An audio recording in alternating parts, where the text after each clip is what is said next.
Lots of ideas. Yeah. Lots of ideas. It's going to be good. Hey, hopefully, Lord willing. Um, Yeah. yeah, so there's kind of a bunch of things. Um, but I figured, like there's a bunch of context and also um I figured we could just start a little light, maybe move into more and more Yeah, yeah. complexity Sure. and kind of add concepts as we go, Yeah. such that when we talk about really the kind of most nuanced stuff, that there's more scaffolding to be drawn upon Sure. um, for those watching, whoever they might be. And um, You never know. I keep getting buzzes over here, and my nose is itchy.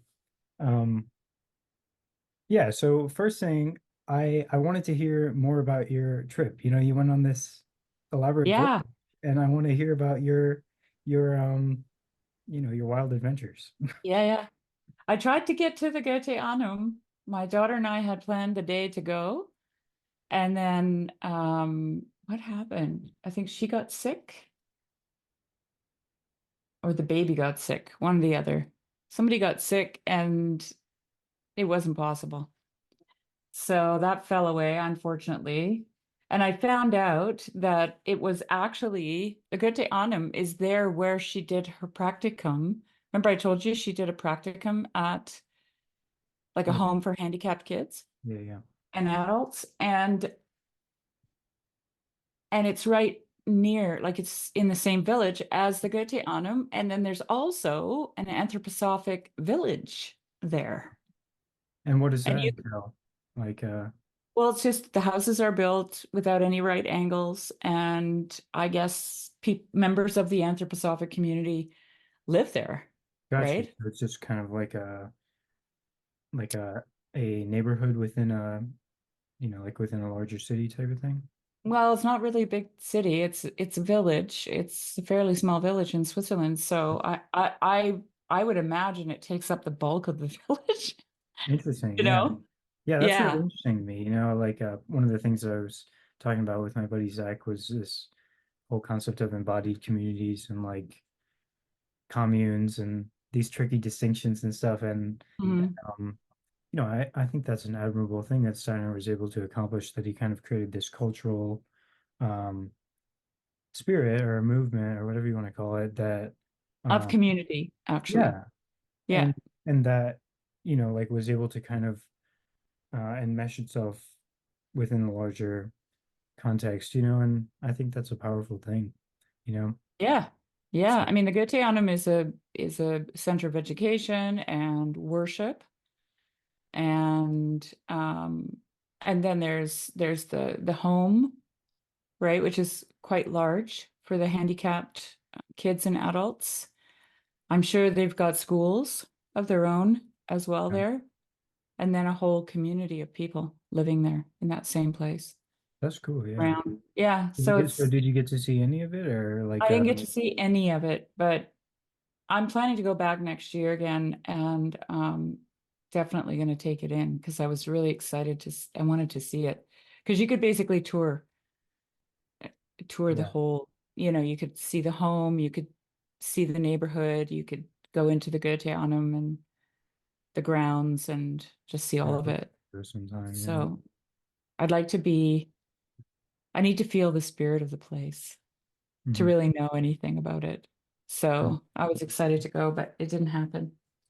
So there was that, and one of the highlights actually of my besides seeing my kids and grandkids, but one of the highlights was going to a medieval and fantasy festival in a medieval town on the Rhine. Wow, I can only imagine.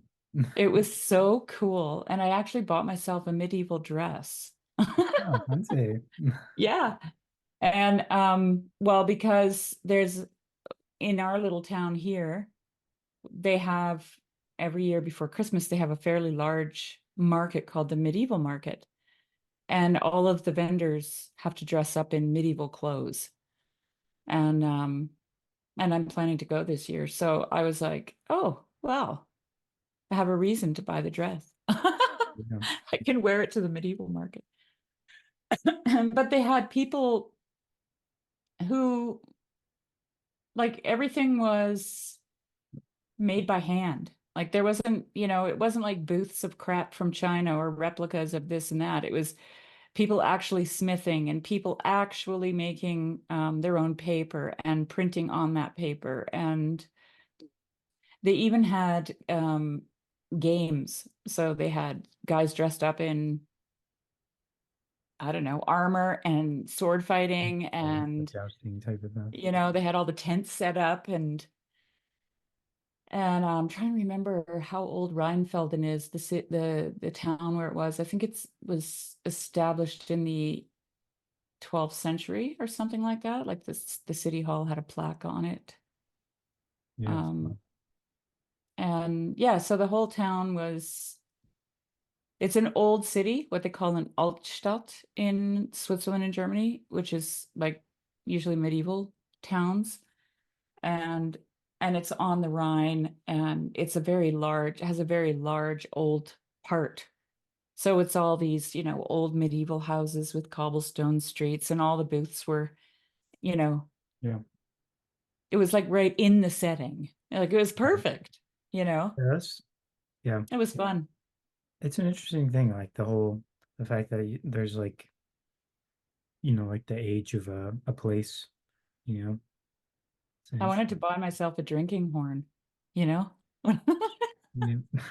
I was so close to buying one. I thought this would be perfect for my husband. He hates plastic, and we could take it with us when we go on picnics. Here you go, honey. It's recyclable. I'd have some trouble with the cup holders, but aside from that, Mhm. Well, they have them. Just a loop and a leather loop on their belts, and they just slide them in there. ah, yes. So I thought, well, I have to buy him the belt and then the drinking horn, and you could get them small or you could get them like massively huge. Did you see any Yeah, it was fun. holy fools, any court jesters while you're there? No, no, but it was also a fantasy fest, although people weren't heavily leaning in that direction. They did have a little booth for role-playing games, but it was inside of a building.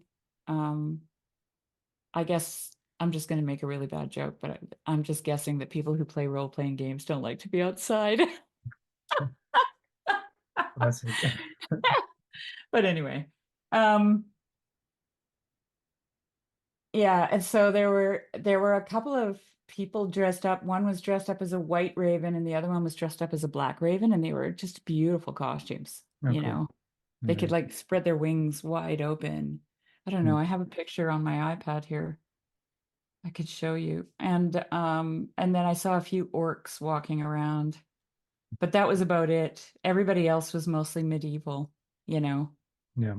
just dressed up as medieval. Oh, I don't know where that picture is now. It doesn't matter. Yeah. And so that was fun. I just had Nice. fun checking out all the handmade stuff. There was no one spinning, no one weaving. I Hmm. was like, where's Really? the spinners? Yeah, that's surprising. Yeah, it was like such a big thing. Yeah, there's lots of blacksmithing and work with copper and paper, and what else did they have? Jewelry, clothing, medieval clothing. Oh, that. Cool. Yeah. That's And nice. of course, baking. They had like old ovens and they were baking breads and, Gee. grilling meat and doing all that kind of stuff. It was great. And Had a you're good time. and of course, like you mentioned, you had a great time with your kids, but Hmm. that's I had pro- a really great time that's with my probably the main kids. thing, Yeah. right? I also went to a museum in Berlin. It's called the Bode Museum. So Mhm. in the city of Berlin, there's like an island in the Spree, which is the river that flows through Berlin. And on that island, it's just, I think there's 7 museums. And they're in really old buildings, like built by the aristocracy. I don't know when this one was built, but it was quite elaborate. And they had a permanent exhibition of Byzantine art. And so I was really, really wanting to get in there and look at that stuff. So there was some, very old icons. Mhm. It was interesting to see carved icons out of ivory. Hmm. And they also had a statue of Isis from pre-Christian times with a baby at her breast. And then they had small statues of the Virgin Mary with a baby at her breast that were very, very close in resemblance. Mhm. I took pictures of those. I'm like, wow, interesting. Yeah. Yeah, stuff I like feel like that. It was just for some people I get the vibe that like they like they're like, no, there's no connection. Like they think of that yeah, as like something that discredits Christianity. Say, yeah. oh, it's just copying the old stuff. But I think of that The like, fulfillment. yeah, it's the It's a, fulfillment and the a connection, you know, filling, like yeah, a yeah. filling of the thing full, right? Yeah. You No, it was good. Yeah. know, And there was some old like pieces of Roman walls with Christian um symbols carved into them and really early stuff, eh? It was good. It cool. was a Yeah, I it's would a love good to go museum. somewhere like older. My time. Never really been anywhere like that. There was a lot of really, really what I would call sweet or saccharine kind of religious art from like the 15th, 16th, 17th centuries. Mhm. And I wasn't, I kind of bombed through that stuff. I was looking for, I found myself really curious about second and third century, and that's what I hung around in a little longer. Cool. Yeah. Cool. Because it was at that point, it was like a crossover from the paganism into Christianity. And Hmm. it was just interesting to see that crossover. Yeah. Yeah. Yeah. Yeah. I think we should get some more of that crossover. You know, I think that that's a crossover that we're kind of lacking in some respect, you know? hmm Yeah. Just how we do the crossover, that'll be Yeah. that'll be interesting. But Yeah. yeah. Yeah. Yeah, so Hopefully it's something of a smooth combination rather than a violent eruption of pagan impulses, you know, like that have been repressed or something, you know? I saw a highly elaborate Jewish synagogue in Berlin, which stood like a monument somehow to me, when you think about the history of Germany and the Jews. So I never saw such an elaborate synagogue before, actually. I mean, I haven't seen a whole pile of synagogues in my life, but this was like it had domes and it was covered in gold and it felt to me like it was really being there. It was really, present. Yeah. We're here. We're still here. Yeah, that's cool. Yeah. Yeah.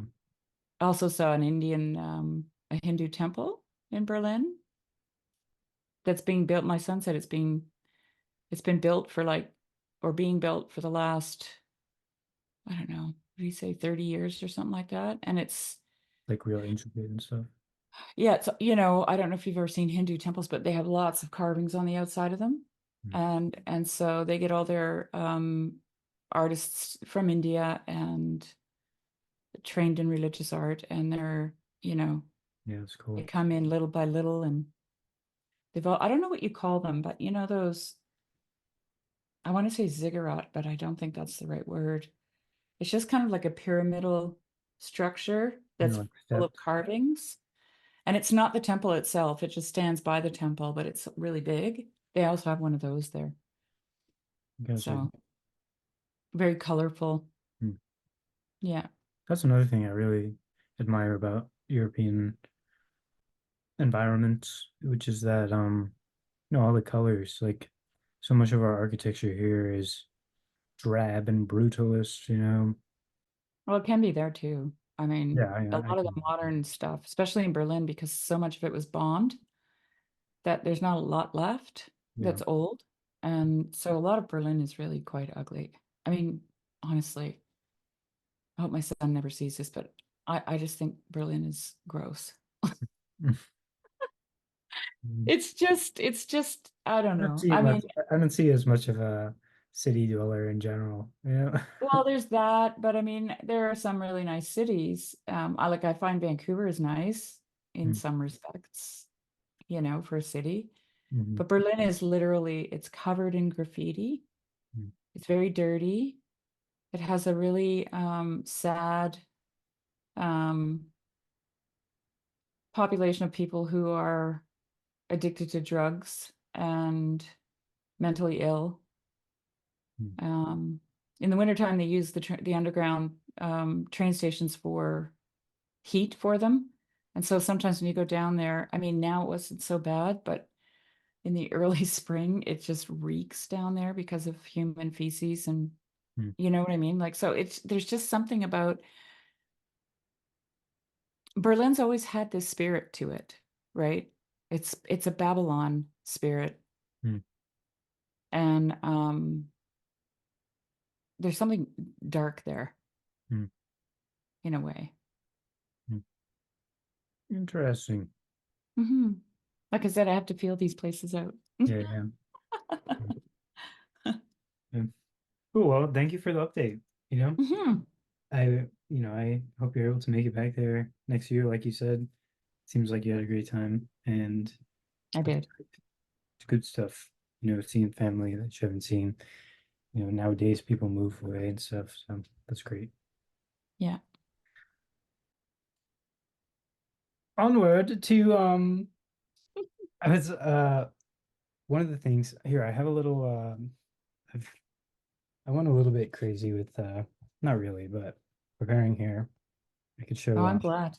I'm glad. show this little thing, which is our itinerary for today. Um, and the first thing was there was some comments on the video, our last video, this one here, If you can, and about this right here. Can you hear If this? it no longer points towards something more or is done in the Can you hear that? yeah, I hear it. Yeah, it's Okay, good. cool, cool. If This part right here, I was thinking maybe we could talk just a little bit about this, and that it will probably lead into our further yeah, yeah. conversation. Okay, sounds good. Yeah. It is not something which stops at itself, but rather leads up towards higher participation. The idea with idols is that the idol doesn't offer itself up to a higher participation. if it no longer points towards something more or is done in the in the in the in the with the sort of attention focus towards something else and something more, then I suppose, like you were saying a moment ago, it becomes an idol rather than an icon. Okay, so that little It, this hopefully if he sees this, I don't mean any ill will I toward love that. I thought this it was great. You were just helping him out there, Jonathan. yeah, something like that. And so and Luke left a comment, said that he liked that part. And I Mhm. was compelled to just kind of exfoliate or expound a little bit upon that addition in that video because I think it's a really great example of what I've been kind of generally trying to talk about Mhm.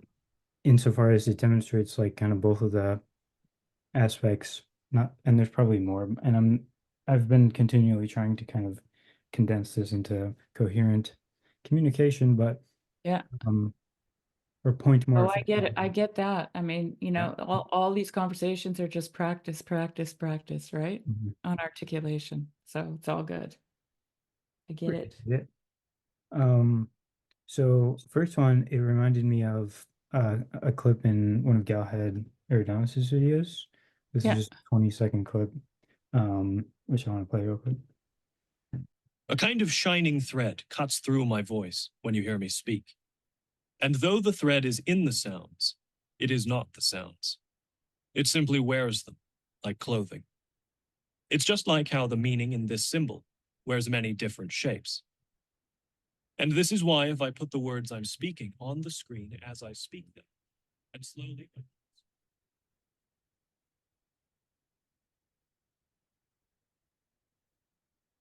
Mhm. We should call this shining thread the logos, because logos means word, and the shining thread seems to be made of words. So let's name it that. Okay. So there's a whole lot there, and That was a great video, by the way. I loved it. You like that one? That's cool to hear. Yeah. I agree. Yeah, that was really the one where when I first saw that, I that's the one that really compelled me to like reach out to him to kind of be like, hey, here's another angle to perhaps maybe relevant to this or something. And insofar as it Like wears simply them, wears. It's simply the thread wears the sounds like clothing, but I think it can also work in the sense that like the shining thread wears our expressions and our movements as clothing in the same way. Like what are words? The words, just like doing this is kind of like a word, or even smiling is kind of like a word. And connecting it back to that Alex O'Connor clip, as the words fade away, you can still apprehend the logos via this resonance. I'm already butchering it, but hopefully you're kind of following. I'm okay.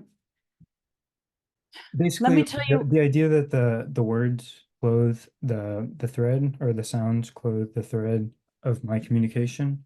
I think it applies to non-spoken language as well. And Of course, yeah. And then the other aspect, or one last thing about that, is that requires your ability to like have agape and like a shared context to some extent. But the other aspect is that just that when discerning spirits, it's the materialism thread that we discussed before about how if you see through a materialist lens, then you're not going to see the spirits that are operating. Like Alex O'Connor, you could, for all my love of him, maybe you could say that the spirit of skepticism or, anti religious terminology was maybe hovering more- above in that Or moment. idolatry. Yeah, maybe, yeah. Yeah, and so Because he but- literally stopped short.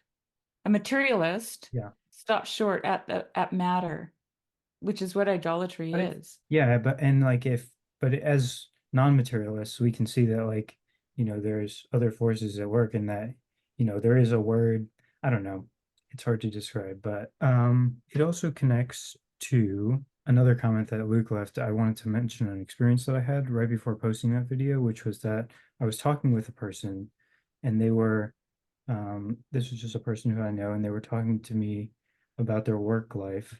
But at the same time, it was almost as if I was talking with like an angel or something, or like talking with God. And it had to do with my ability to not be overwhelmed by that, like not be surprised by that, to say, just relax. And also the ability to read like the symbolism. So like if he said bread or something, it might actually, it might also mean Christ or something, and like it's kind of these two conversations are happening. And that was an interesting thing there. Okay, let me tell you something I just watched today. I'm not even going to try to send it to you because I showed a video from, I think it's the same company actually. Let me just check. From these people, and we got a copyright, like YouTube just took it down right away. And then I ended up having to go back and, oh, maybe not, maybe this one would work. I'll just relate what he said. So he was in this prison called Pitești in Romania, which was a communist prison that was designed to brainwash people into becoming a communist personality. Like not just living in a communist country, but actually becoming a communist personality. And he spent a total of 21 years in prison, this priest, and they were 2 different stints. After being incarcerated, after doing like almost 11 months in a county jail, first of all, you're in a different world of human relating, like you are in a different realm. But the transition back out in that communication and relating with people who have still been, on the rat wheel the whole time, and I had just checked out to a different realm, right? And so the transition of going from that realm and then interfacing back into this realm, dude, it was literally like it was literally like I could read minds. Like that's the best way to say it. Is everything people would say, I could see behind that fourth. That was the connection. Is everything they would say. I just did 11 months of just thinking and just being around, you know, different kinds of humans. Until you're able to see that world, which only saints can do, you need continual repentance. You need continual metanoia. You need to continually be deconstructing those worlds and moving up into higher and better versions. It was almost like my intuition had been sharpened, and the disruptive strategy of not being in the toxic rat race for so long, you know, I got plucked out, you know, I fell out with my life choices. And then when I got back in, another image comes to mind is that Slytherin thing. Like, I don't know, they would say something and I would hear the other message behind what they were saying. Like every time, like, you know. Yeah, when you leave those dynamics and you come back in, you can just like see them so clearly because you've been living in a different world. So it becomes so obvious. You've been, swimming in the different water. But he was describing in this video how one of the most vicious guards in the prison was the most angelic. He was beautiful. He was blonde. He had blue eyes. He was clean. You could tell he took care of himself. He cared about what he looked like. He was soft-spoken. He was all these things. You know, he used the term angelic to describe him. And it was Easter Sunday, I think. And he was sitting in his cell, and the guy came in and opened the door, and he had some other people with him. And he was standing there, and the priest looked at him, and it just burdened him to say, "Christ is risen," which is the greeting in the Orthodox Church on, on Easter. And the man replied in return, or he was a young man actually, "Indeed, indeed, he is risen," which is the reply, right? And then the priest said, at that moment, the cell that he was in solitary, filled with light that he could see. And he felt the presence of God there. And he felt like he was actually not speaking to the man, but speaking to an angel. The words came out of the man's mouth, but it was an angel that said them to him. Right? Yeah. That's what you were talking about. That's what it reminded me of that. Yeah. No, yeah, it was kind of like that. And again, I don't mean to make any grandiose claims here about, my spiritual faculties or anything. It's just, I just happened to be, it was right after I was really in a focused, kind of dialed in state after doing something like that. And so I think it was just just happened. Your perception was. Yeah, like I was just at the right. We have these swells and troughs. Occasionally I'll be in clarity, but usually it's a little bit more murky. And getting a phone call here. My father is calling me. I think maybe do you mind if I pause real quick? No, that's fine. All right. Yeah. He's asking about dinner. I have to spill the beans. Actually, I'm realizing suddenly it was actually my dad who I was speaking in the example I was talking about. So it's kind of funny that he should call me at that very moment. Oh, that's hilarious. Yeah. I was trying to not add that detail, but I don't know. Now I can't help it. Yes. So, it's kind of wild that things like that can happen. I think, and it can easily go, like it requires discernment and I think it requires some sort of virtue in some sense as well. Well, here's the interesting thing though, that this priest mentioned. He responded to a prompt that came from his heart, right? And said, "Christ is risen." He didn't think about it beforehand. He wasn't trying to prove a point. He wasn't trying to be cantankerous. It was just simply say it now. And he did, right? And then he goes on to tell how that evening was also still Easter. That evening, the director of the prison was coming, and he could tell because he knew his footsteps. He could hear him coming. And he was sitting there in his cell, and he was thinking, I'm going to say it to him too. I'm just going to say it to him. And if he argues with me, I'm going to come up with some really good, right, answers. And he said, and the quote is on the thumbnail, so I can just read it here. He said, the more I talked, the more I argued logically, the more my heart saddened, the more the light in the cell disappeared.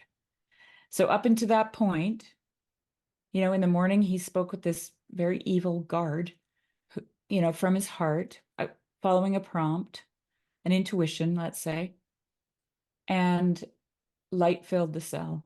And then afterwards, he followed that without God's instruction, right? He leaned on his own understanding, right? And the light disappeared. Man, it's just interesting. I thought it was a wonderful story, actually. Very much so, yeah. Yeah. Yeah.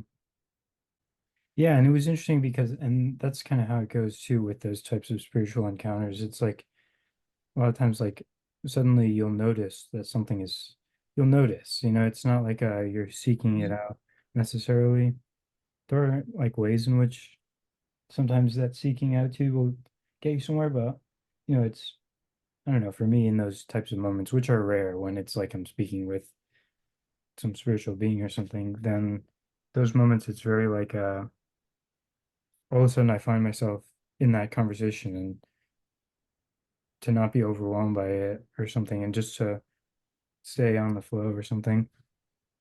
I don't know. So, but yeah, thinking about that, kind of maybe connecting that back, just there's analogous things happening when in that little moment of Alex O'Connor, it's like where you're perceiving not just the semantic, jargon definitions or anything. It's like all the associations and the relations that are going on more subtly, Yeah.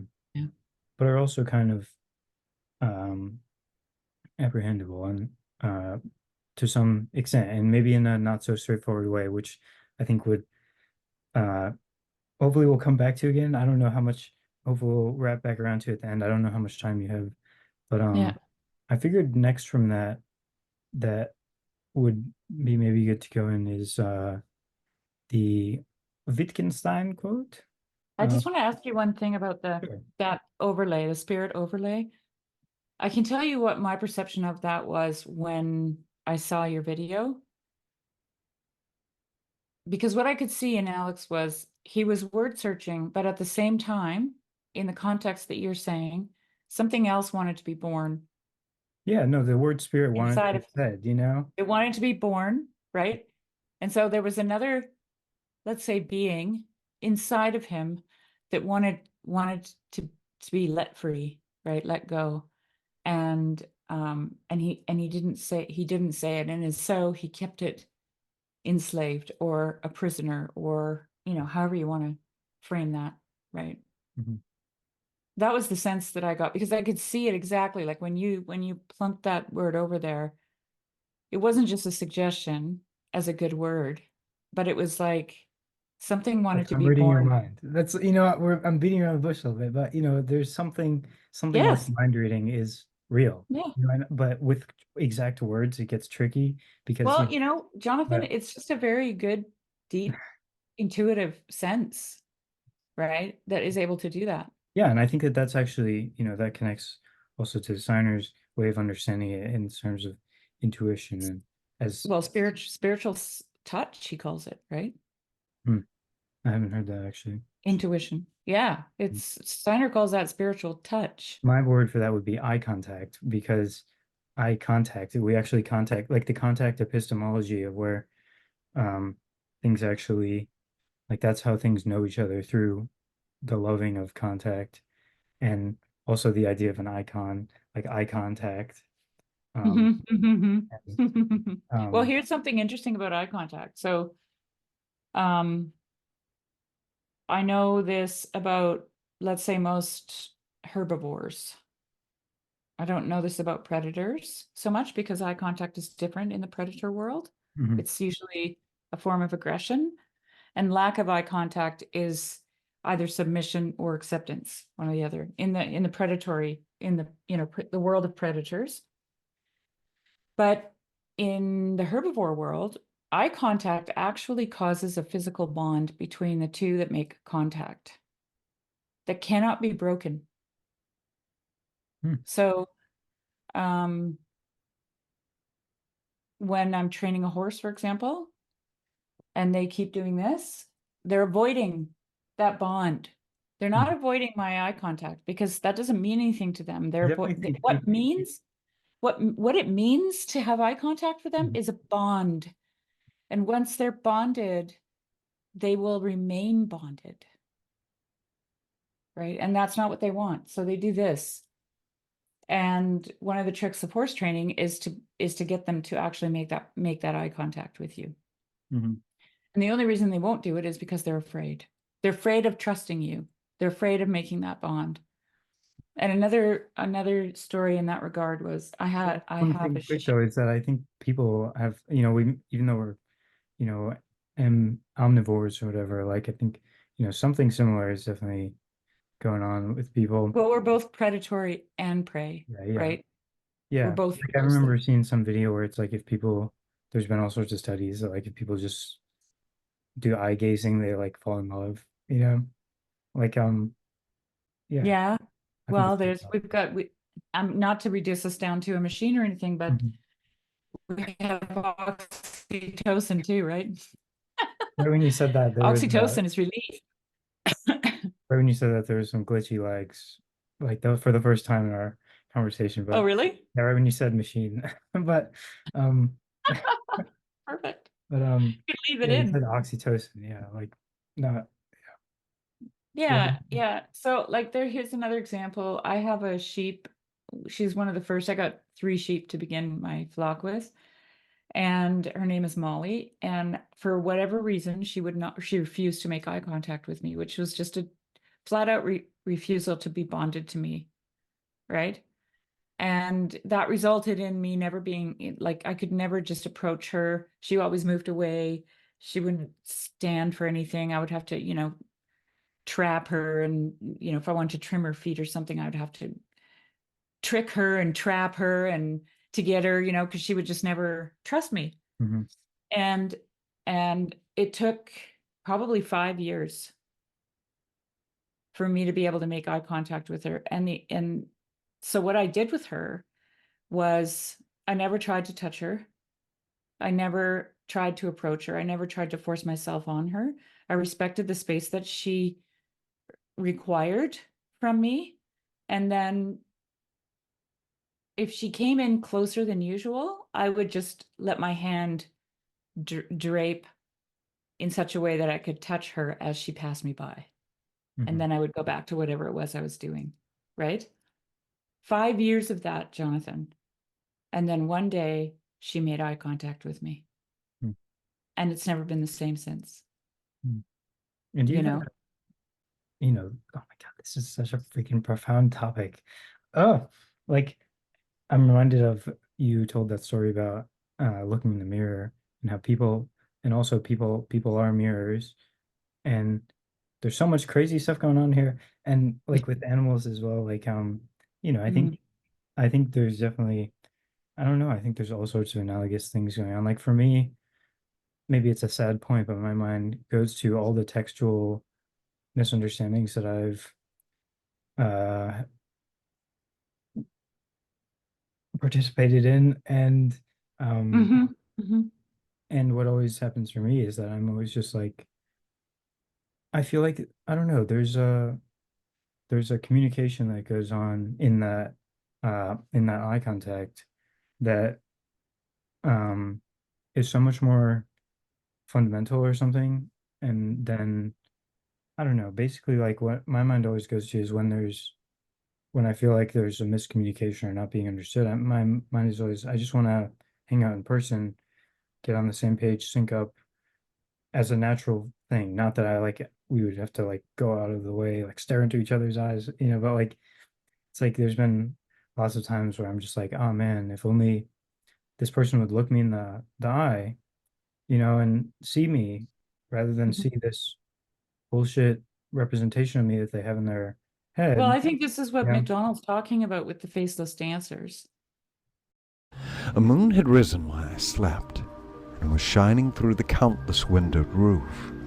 But her light was crossed by so many shadows that at first I could distinguish nothing of the faces of the multitude. I could not fail, however, to perceive that there was something odd about them. I sat up to see them better. Heavens, could I call them faces? They were skull fronts, hard gleaming bone, bare jaws, truncated noses, lipless teeth, which could no more take part in any smile. Of these, some flashed set white and murderous. Others were clouded with decay, broken and gapped, colored of the earth in which they seemed to have lain. Fearfuller yet, the eye sockets were not yet empty. In each was a lidless, living eye, and those wrecks of faces glowed or flashed or sparkled, eyes of every color, shape, and expression.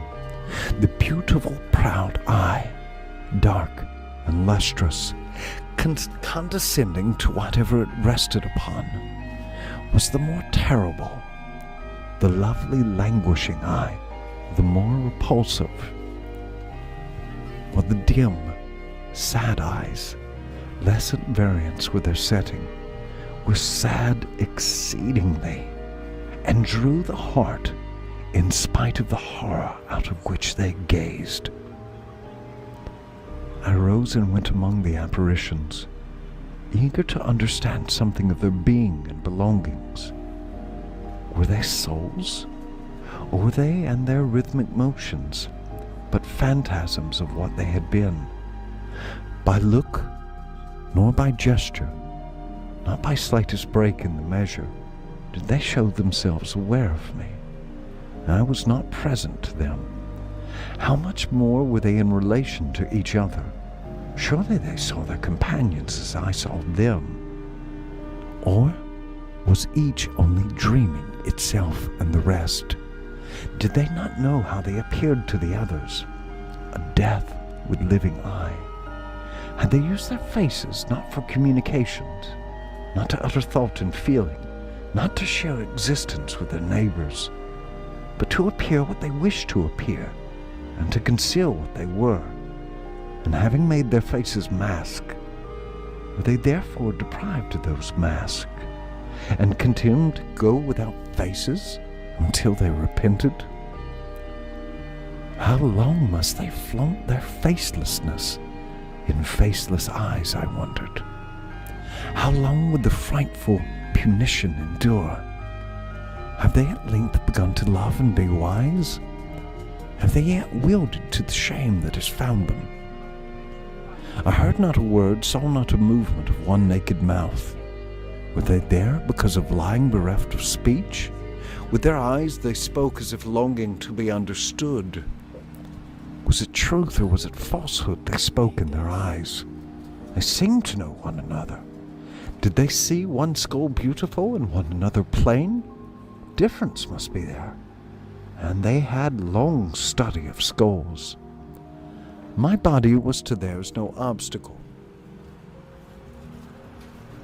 Was I a body and they were but forms? Or was I but a form and they were bodies? The movement of one of the dancers came close against me.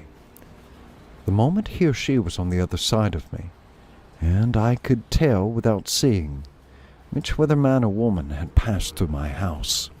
Rather than see this bullshit representation of me that they have in their head. Well, I think this is what Yeah. McDonald's talking about with the Faceless Dancers.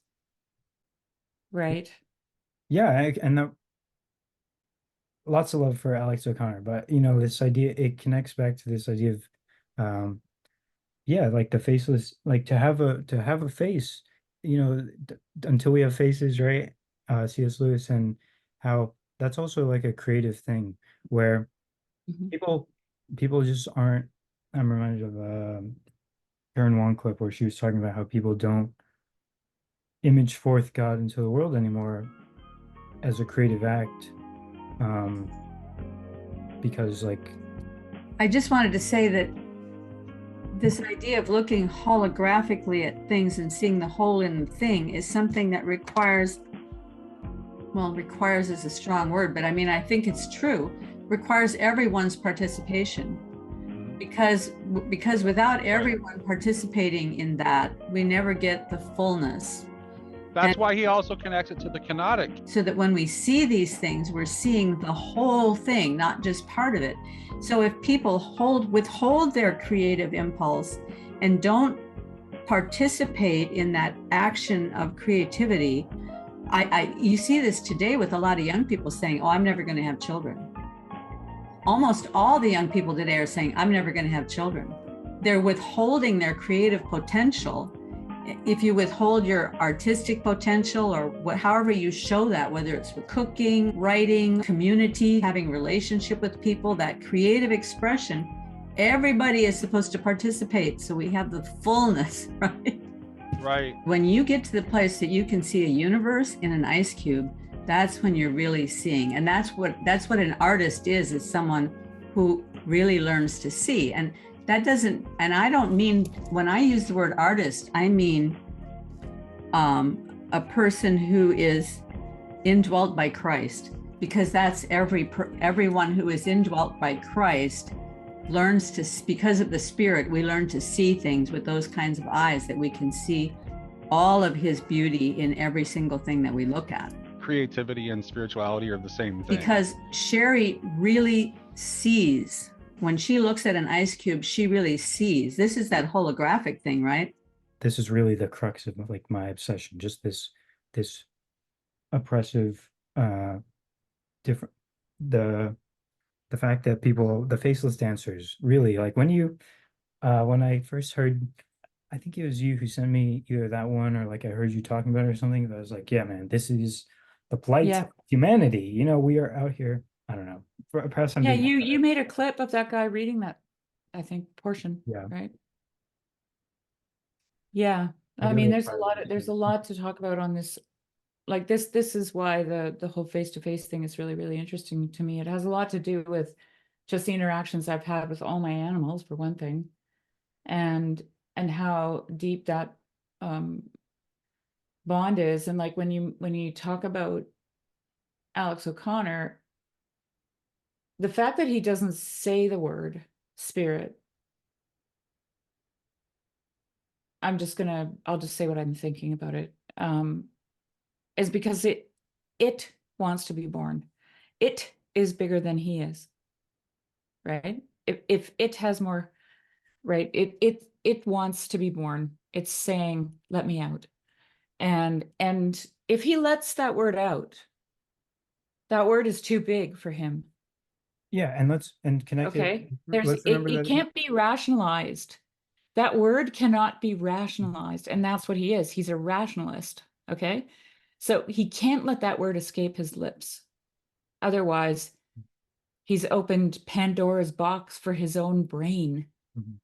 And so then you say, bless you. Like you have to fill that gap up with spirit. You like got to sort of reload the spirit. Yeah. You see? Mm-hmm. Yeah. The thing that really stands out to me is that I think we're all doing this like continually to a certain extent. In the such that there's a natural speaking that always wants to pour through us, which is just who we are. It's just who we are, and being who we are, and the natural feelings that connecting the mind and the body, right? Where, you know, I remember Steiner said something like, there's nothing worse than a tired eurythmist or something like. Indeed, when mixing in ordinary polite society, a eurythmist cannot help feeling a sense of restraint and restriction at not being able to eurythmize all sorts of things in front of people. Isn't it true that just as the painter itches to paint when he sees something and is unable to, for he would like to paint everything but cannot always be at it, and thus has to restrain himself, so too a tired eurythmist is actually something terrible.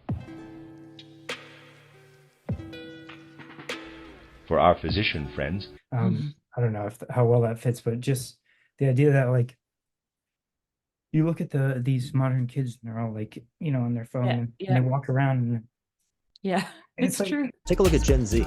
Look at their bodies. They're all like this. They're all slumped like this. Their shoulders are in, their backs are curved. There's a felt sense of being slowly destroyed. Not the acute destruction of the swift blow, but the chronic destruction that chews away at your interior and, by the way, your physicality. It's like, where is the... Yeah. Like we have to... This is what I'm talking about. And, I know. Yeah, they're inward. And it's like Douglas Harding in that 4 Stages of Life video says, when a baby is born, all its arrows are pointing out. Right? Like a small child, all its arrows are pointed outwards. It doesn't do this, right? The newborn baby is for itself not a newborn baby at all. All its arrows of attention are that way. And it's not out there looking at itself saying, what a nice little baby I am, or it has absolutely no arrows of attention going back to be self-conscious. All its arrows of attention are in that direction. So the newborn baby is really living from being, living from this immensity, living from the first person. We're all born here, first person. And then when you become the teenager, he says, suddenly I lose my space and I become my face. And he makes this movement, right? Yeah. Which is what you just did. Yeah. Never does a young child naturally look in the mirror and say, that's me. Absolutely not. Never. It's always my friend, that's baby, that's a playmate there. But parents have a job, which is to say, that's you in the mirror, Douglas. That's you. And of course, one doesn't want to be left out in the cold. And one would agree to any crazy proposition in order to be not thrown out of the club, really.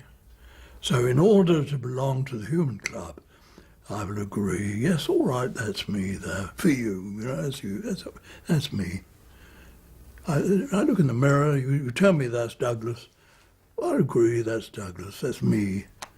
For you, shall we say, something like that. It's not spelled out, something like that. But when I'm on my own and happy and playing and wandering along the beach,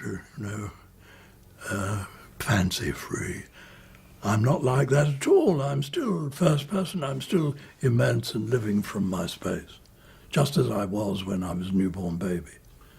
So a marvelous time of my life is stage number 2, which is the child, the young child, who is for himself, still as wide as the world. Though for others, he's joined the human club and says, I am what I look like. Stage 2. And then he says, no wonder they're angry. And then dark night falls, and we enter the 3rd stage. Say, I am what I look like. I've lost my space, now become my face.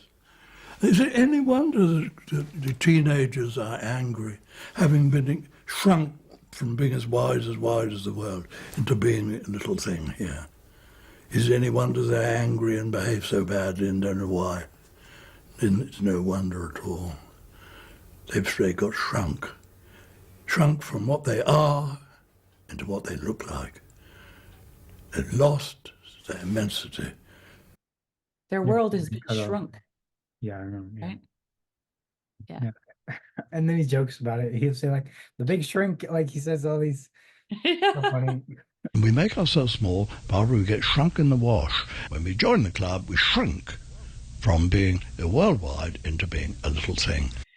Yeah, and that thing in the mirror is like a Probably not that parasite strong. that crawls up your arm, and inhabits your... That thing in the mirror has come and invaded them here.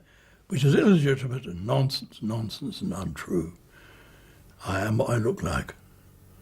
And that's hell. That is hell in the end. I am what I look like is hell. And nearly all of us stay at that third stage of our lives. Tragic, it won't do.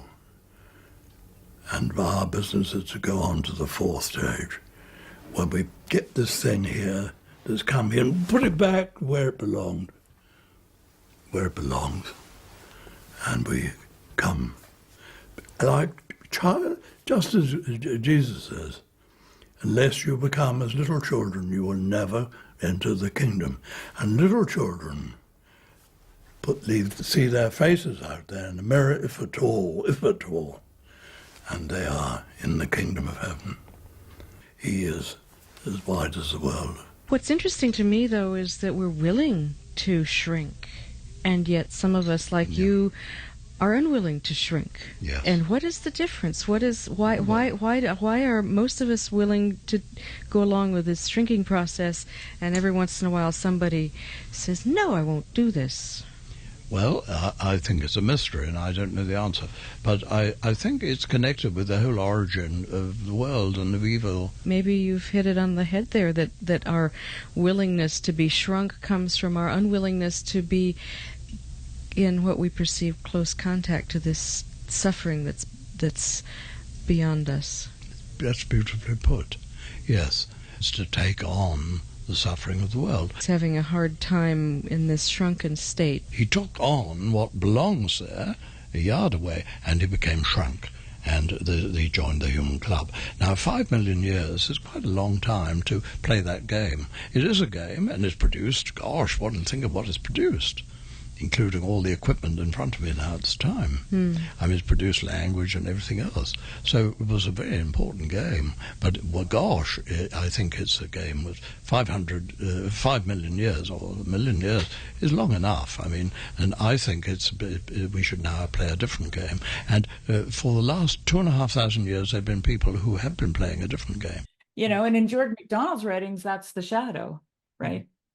It's the materialist, it's the rationalist, it's the shadow. I just had something. What was it? Oh yeah. Okay, yeah. So there's an interesting thing where I think about this as analogous to the fall. Remember or I think it might have been someone else, but talking about how everybody kind of goes through a fall to some extent in their own life. And I think but this is analogous to the fall, where it's connected with the garments of skin symbolism, like clothing, where you put on clothing, and that's the fake expressions, basically, like, and or just the not saying, the not natural being, and I think I don't really know what Steiner ultimately meant by eurythmy, right? And like, I don't know. Through the fact that we speak or sing, we have brought about a certain attentiveness to what we actually want in the gesture. Gesture arises. And a professional eurythmist, if I may use such a Philistine expression, has to feel it absolutely natural to translate everything into gesture. I'm just fascinated by the fact that he was talking about something similar, and he seemed to think about it as significant. Like he said at one point, eurythmy is the fruit of the anthroposophical movement or something, you know, and Eurythmy as an art is the fruit of the spiritual impulse working in the anthroposophical movement. That which lives in the human organization as soul and spirit comes to visible manifestation through eurythmy. Its effect upon those watching it depends upon the inner perception that in the externally visible movements of people and groups of people, soul and spirit visibly unfold themselves. He only who has the artistic conception of what lies in the audible word can unfold the right sense for how the audible can in eurythmy be transformed into the visible. One has, as it were, the human soul being before one's eyes. And what we achieve by means of eurythmy, when we make it into a visible speech, is no less than this: the bringing of movement, of fluidity into the frozen human form. For art stands midway between the revelations of the sense world and spiritual reality. It is the aim of anthroposophy to place the spiritual world before mankind. And it's that mind-body connection, that which for me is an alignment. And if you take that alignment and you face it to God, then you become a divine conduit, a divine human being. Like, this is what Jesus was. Yeah. Okay. Yeah. He was human and divine, and it was because his will was towards God, right? Mhm. And in order to do that, both his body and his mind had to be connected in such a way. And then he had to turn his face to what did he turn his face to? Jerusalem, God, right? That's where he went. He went in that direction. Yeah. And that's, I think that's essentially, I mean, I'm not sure what eurythmy is either, but Mhm. it has to do with dance and motion, and I think that in order to practice eurythmy in the anthroposophic way, I'm just going to assume that that's going to include a very aligned mind and body, right? Which is what dance is, actually. Mhm. Dance is when the body gets to express what is happening in the mind, right? Like, all the connections that are being made in the mind travel into your limbs and make you move in such a way that you can express that. You can express the mind in your body, right? Mm. So I'm very exciting. I'm very excited. This is just like exciting, to talk about. But because I don't know, I've spent like a bunch of time thinking about this. So one quick thing right on what you're saying is that he thought about it as like midway between dancing and miming, like where Miming. miming is like this, and it's very like willful and like intentional. And then he thought about dance as kind of like a ecstatic, it's like you kind of lose yourself into it, and he thought of that as the balance. It is not just mimicry, nor mere dancing, but stands midway between. Mimic art is chiefly a support for the spoken word. If the need is to express something for which words do not suffice, man supplements word with gesture. Thus arises mimic art. It expresses the insufficiency of the words standing alone. Mimic art is indicative gesture. The art of dancing arises when language is forgotten altogether, when the will manifests so strongly it forces the soul to surrender and follow the movement suggesting body. The art of the dance is sweeping ecstatic gesture.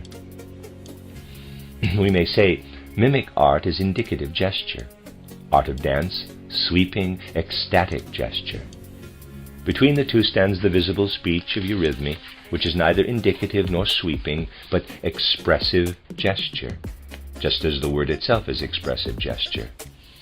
But an interesting thing about that, so he conceived of it as like a speech with laws of syntax and grammar just as complex as regular speech is what he would say. And he was talking about how there was particular movements that corresponded to particular letters. I don't really follow him in that respect. Right. But so it's very intentional. Gesture arises. Most of both incoming and outgoing communication is handled by the unconscious. Body language is a perfect example of this. This is why I bring it up, because I think there's something about that fall where we identify with our face, where our attention goes to our face and we're self-conscious about our face.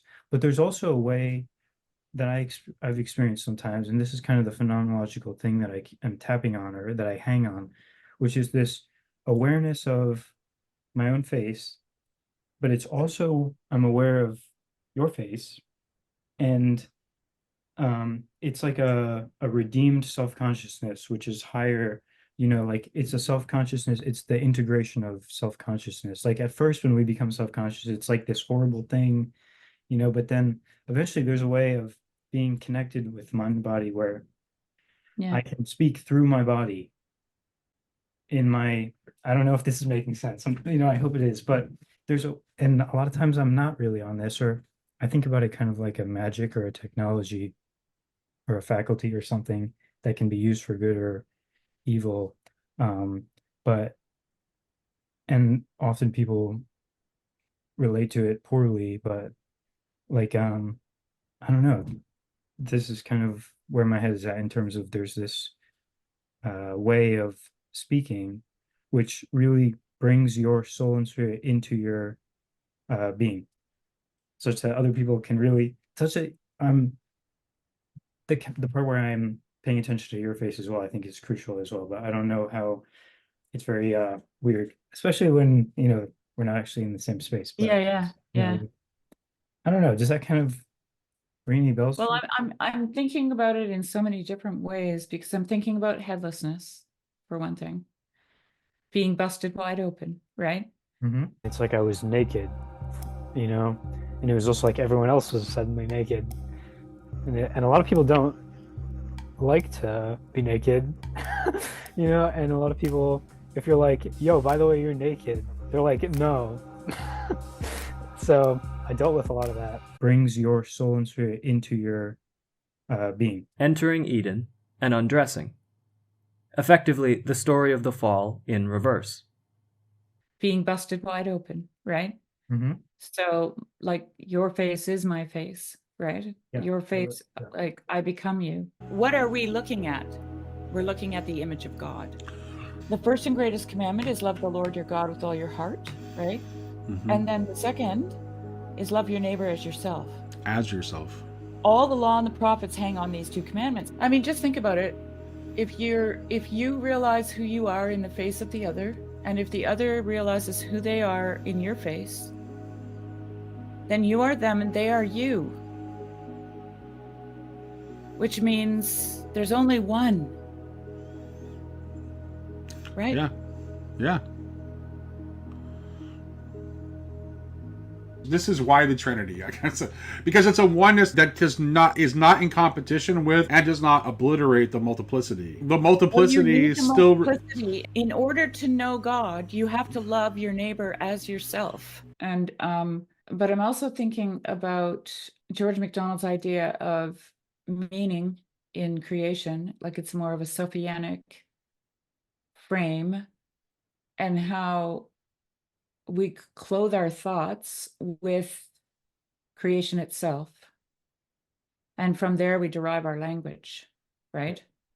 Yeah. And it's a multivalent meaning. And, I just love the point that George MacDonald makes in his essay when he says that, we don't create ex nihilo, God does, right? And so when he makes creation, he creates the thing, the forms, the representations out of nothing. And within each one of them is a meaning that is implicit, and it's within that thing that he made.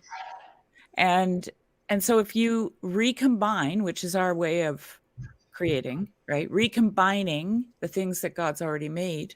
Under a halo, more so halos than they are definitions. The meaning is a kind of apophatic mystery. But the meaning is going to depend on where you are in your life. Like I used the example, if you read a fairy tale at the age of 10, it's going to mean something different when you're 20 and 30 and 40, right? Right. In the act of learning, you are formulating yourself and formulating the categories, kind of retracts, expands. And to experience life, you have to be in communion with creation. And that is when you start to speak spirit-filled words.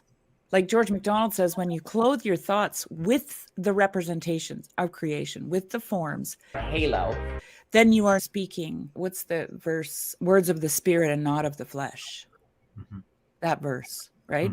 Brings your soul and spirit into your being. Yes. And then one other thing, and I'm also thinking about Barfield from an anthroposophic point of view, talking about original participation, which is the infant with all the arrows pointing out, right?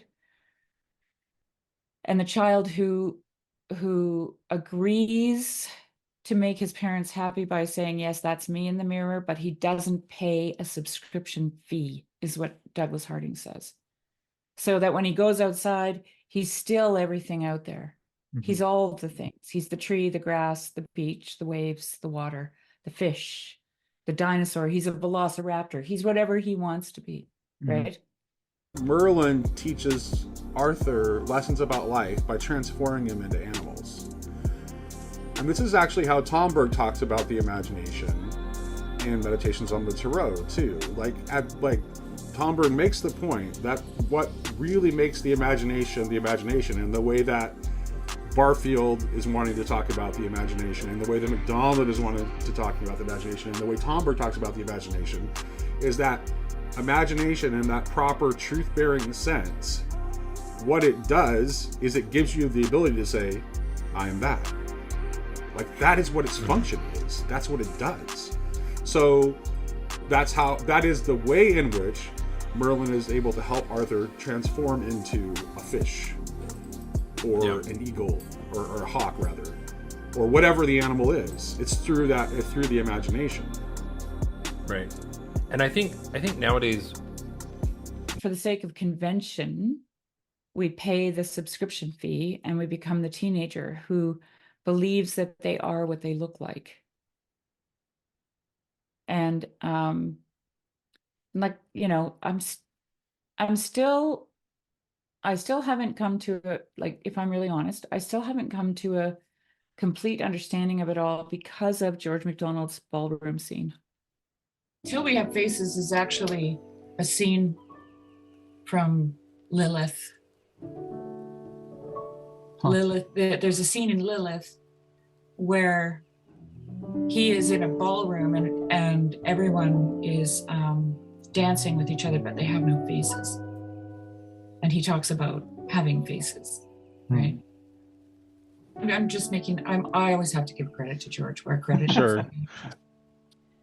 Because that they are dancing with each other and their eyes have emotion in them. And the emotion is heightened by their facelessness because they're only skeletons, right? So it makes the soul, because the eye is the window of the soul, right? The eye is the window of the soul, right? So if they were sad in real life, now their eyes are just like pools of sadness, right? If they were bitter and angry, that's what their eyes reflect. But it's more intense because they're just bone. They're just a skull with these faceless eyes, right? And so I'm trying to integrate all of those ideas when it comes to the face and face to face. And those are all, they seem to be incoherent, but I don't think they are. Okay. And I, you know, if anybody watches this and has any ideas, they could maybe help me out with where these things conjoin, because I know they do, but I don't know how they do yet. And so that's what makes this topic so fascinating to me. Yeah. Because I am that, right? This is what I do know. I am the other. I only know myself in the other. This is Douglas Harding. I am that.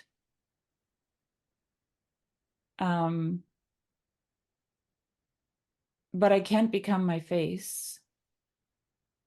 But without my face, according to, so I can't become my face, according to Douglas Harding, right? Because I lose my space when I become my face. But George MacDonald says that until we have faces, right, we will, you know, like, how does he put it in there in the Faceless Dancers? Like, how long do they have to endure this facelessness with their faceless eyes? You know, something to that effect, right? And until they have faces, right? And that hasn't, you know, like, there's something in all those things that is just screaming at me Yeah, this actually connects back to the experience that I had in 2017. A cube rotating with an eye on each face of the cube in the center. Like the teleological objective view, like your hypostasis or like your guardian angel is always apprehendable in your eyes, basically. It's always shining through. But I haven't been able to I haven't been able to talk to it, actually. I haven't been able to talk to it. Yeah. Yeah. It's not Well, revealing itself. And yeah. then, of course, on top of all of that, Jonathan, is God says you can't see my face and live. Yep. Yeah, that really throws a Okay. monkey wrench in there. Yeah, but it's a good one. No, it's great. It's so good. Yes. Yeah, no, what strikes me right now is that I think, well, for one, I'm a little bit of a weirdo in this respect. When you say it's screaming at you, like I'm the guy who will tell you that that's because this is the most important thing that there is, and there's I an know it is. very thing Yeah. happening right now. We see the New Jerusalem arising out of white magic by the power of the white magicians. Like we are in a particular time where this is more important than usual or something. But also, it's just the fact that I think, in keeping with that, I guess, is that I think there's just a whole lack of kind of language in this respect. Because as we approach the mystery, it gets increasingly difficult to speak about Articulate. it effectively, you know. So we have these Yeah, kind because of it's actually, here's the thing, ineffable. yeah. It can't be spoken of. Right? And so Yeah. this is my other conundrum. It's my other conundrum is language. You Yeah. know? Yeah. It's the thing I love to hate. Language is the thing I love to hate. Like, because when you get to a certain point, it fails you completely. I think the problem is like- the semantical aspect of language. Like if we take the more kind of Mattia Desmet approach, and you just of mentioned- sincere Yeah. speech. In a sense, sincere speaking takes us back to the core of our being, capital B. Before, it was covered by social conventions and meaning. Sincere speaking is done primarily from the feeling animated body, much less from the head. It is an emotional speaking rather than a thinking, rational speaking. One who speaks before thinking is more sincere than one who first surrenders too much to consideration about what is right to say, about what must, may, and can be said. Practicing the art of sincere speaking largely comes down to this: connect with what slumbers and vibrates in the fibers of your animated body. Let it form words, and speak those words before they are distorted by thoughts and censored by social convention. You certainly cannot follow this rule everywhere and always, and it is certainly not enough to define truth, but it does touch on a core aspect of it. It is this kind of speaking that penetrates through the veil of appearance and literally perforates holes in the ego through which resonating connections between animated bodies are established. It is this kind of speaking that realizes a true human bond. It is this kind of speaking that increases the intuitive sense of the human being. There you go. Yeah, and also someone else talking about language as this kind of more diffuse phenomena. More so halos than they are definitions. Well, see, because I practice speaking to my animals, I don't use language. Yeah. And I have a very I think the only reason we have unclouded difficulty conversation. The only reason I think we have difficulty with language is because we get hung up on the meaning of the words rather than what they're kind of. Yes, it's pointing meaning towards. that we can't convey. Kind of apophatic mystery. But see, the animal doesn't convey meaning with words. It conveys meaning with its body. Yeah. So yeah. Which is what you're talking about. Yeah, for me, when all the language problems get resolved by the non-propositional language in a way, or something like that. I guess where we really meet each other, and the propositions are good and all, but it's not where really the deep action is happening or something. This is why I think, and then after this we can talk about the Wittgenstein quote, but yes, this is why it suddenly dawned on me when I was talking about metaphor and how metaphor carries meaning across. I was like, oh my goodness, this is St. Christopher. Okay? Because St. Christopher is a chimera. He's a mishmash of parts. He's a giant. He has a dog's head, right? And in the mythology, he serves the devil until he realizes that the devil actually serves someone higher. And St. Christopher wants to serve the highest for purely selfish reasons. So he's not even a good person. You know what I mean? He's totally he's egotistical in a sense, right? Until he meets the St. Christopher right next to it. I have that icon of St. there you Christopher. go. And this is what a metaphor does. A metaphor is a chimera. It's a mishmash of words that wouldn't normally fit together. Okay? I can't think of a metaphor. What's an example of a metaphor? A field. And those halos are formed by analogy, which then thinks of the gathering of their beauty that Schindler talks about. A field. No, a metaphor is let me see. Let me just get an example here. I say that because I was writing that video I mentioned earlier, the Open Circle 10. That's like a main thing about it is this guy. It was OG Rose talking with Guy Sensok, and he was really hitting on it, I think, and he was talking about how language as a halo, where it's like these analogous connections that are constantly morphing as people kind of talk about these various terms, and such that it's this halo of meaning surrounding a word or something. Well, this is what I'm talking about, but I'm seeing it in the form of Saint Christopher. So here's some examples of metaphors. He's a couch potato. Mm-hmm. He is not a potato. And there's no such thing as a potato couch or a couch potato, right? Yes. That's a chimera. That's when you take things that don't belong with each other and you put them together. Okay. Yeah, and that is exactly what St. Christopher is. He is a chimera. He has the head of a dog, the body of a man, right? Interesting. She's got a heart of gold. Yeah. Yeah. The party was the bomb. Yeah. Right. And that's all language, right? Like, well, this is and why do we use metaphor? We use metaphor to convey meaning. Because meaning across the river. Right. Yeah. That's all that he does. And there's a really interesting story where I think he meets a monk, and the monk, he says, he wants to serve the highest, blah, blah, blah, what do I do? And the monk says, well, you have to pray, and you have to fast, and you have to give alms. And he says, his response to the monk is, I'm not that kind of person. Okay?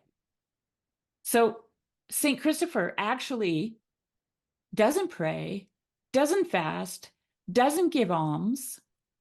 He's a chimera, and he carries me. And so his job becomes to carry meaning across. What is the meaning? The meaning in the icon is the Christ child. Logos, the shining thread that is clothed by. Right. But it's not a man, it's a child. It's a child because that is what Jesus says you have to be in order to enter the kingdom. Okay? So, and I find this, I've never read it anywhere, but I find it absolutely fascinating as a depiction of what human beings do with their languages to carry meaning across, and how meaning is the most important thing. Very interesting. We can't have a conversation if we don't know what the other person means. Then we do what we call talking past each other, right? There's no dialogos if there's no meaning involved.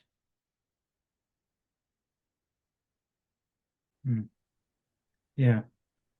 Yeah, John, I mean, but this has been talked about a bunch, St. Christopher, but I haven't heard this kind of angle, like this and I think I'm following you, and it makes sense. You know, I'd be really curious to hear what Jonathan Pageau would say. I would love to talk to Pageau about it, because I don't know.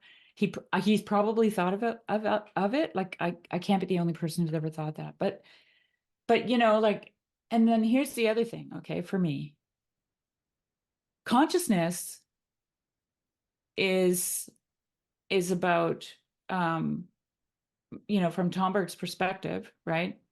Is the inner reflection, right? It's the like George MacDonald says, the clothing of our thoughts from creation, you know. And George MacDonald actually says we aren't even responsible for our thoughts.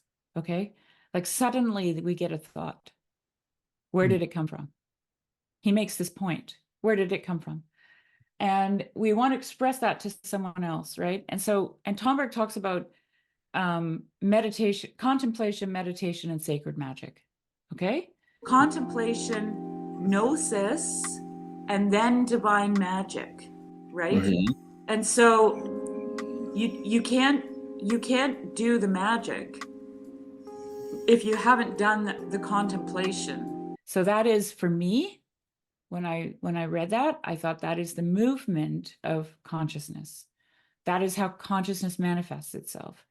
The thing is not conscious if it's not expressing itself. And it expresses itself from heaven to earth, right? In the body and from the language.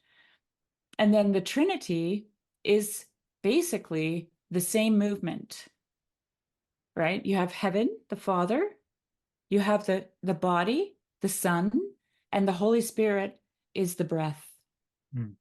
So all of these things are talking about articulation, language, meaning, metaphor. Like, let there be light is the first utterance of God in the Bible. This is what humanity is trying to understand about itself, how it makes meaning in the world, right? And where does the meaning come from? Because it appears to come from out of nowhere. So now let's go to the Wittgenstein quote. Yes, that's exactly what I was going to say, because I think that, like this, I think there's a beautiful transition here, because I think I was also hoping to talk a little bit about, you know, in that picture, the picture that you sent.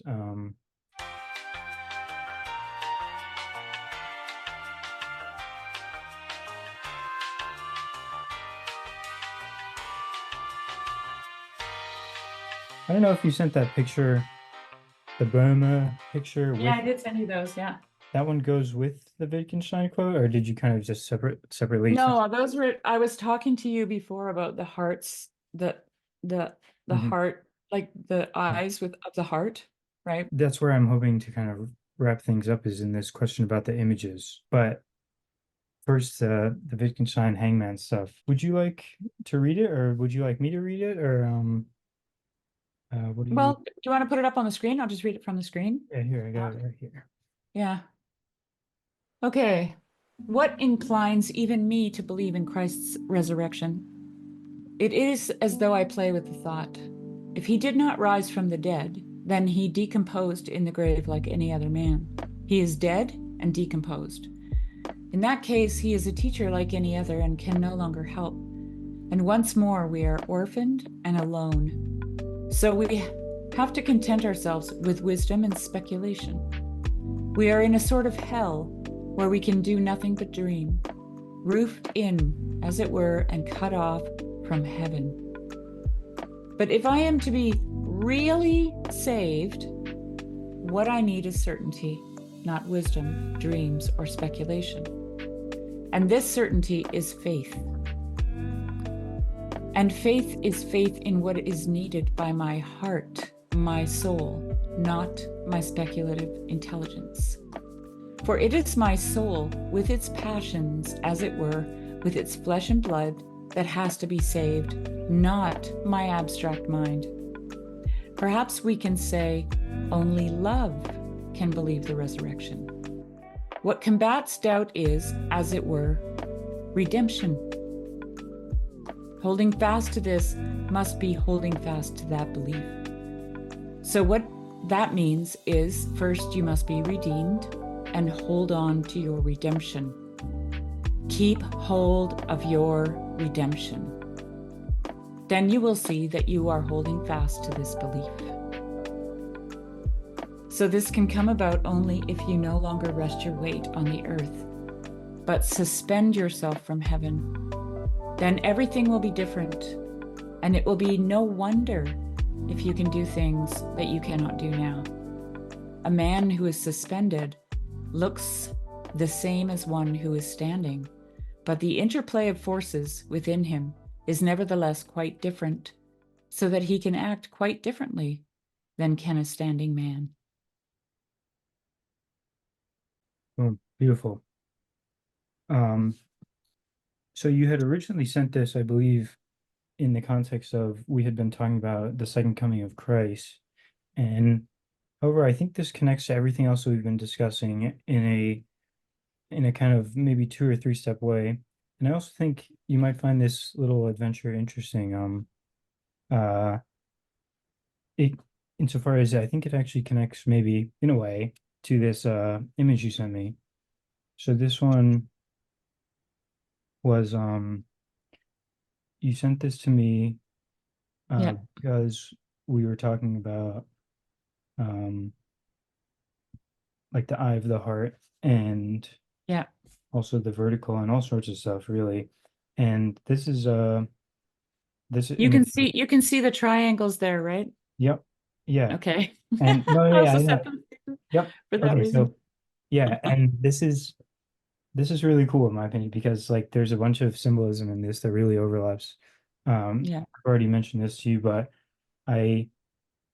after those crazy experiences I had in 2016, 2017, where all this stuff kind of struck me at a way that I was not able to articulate.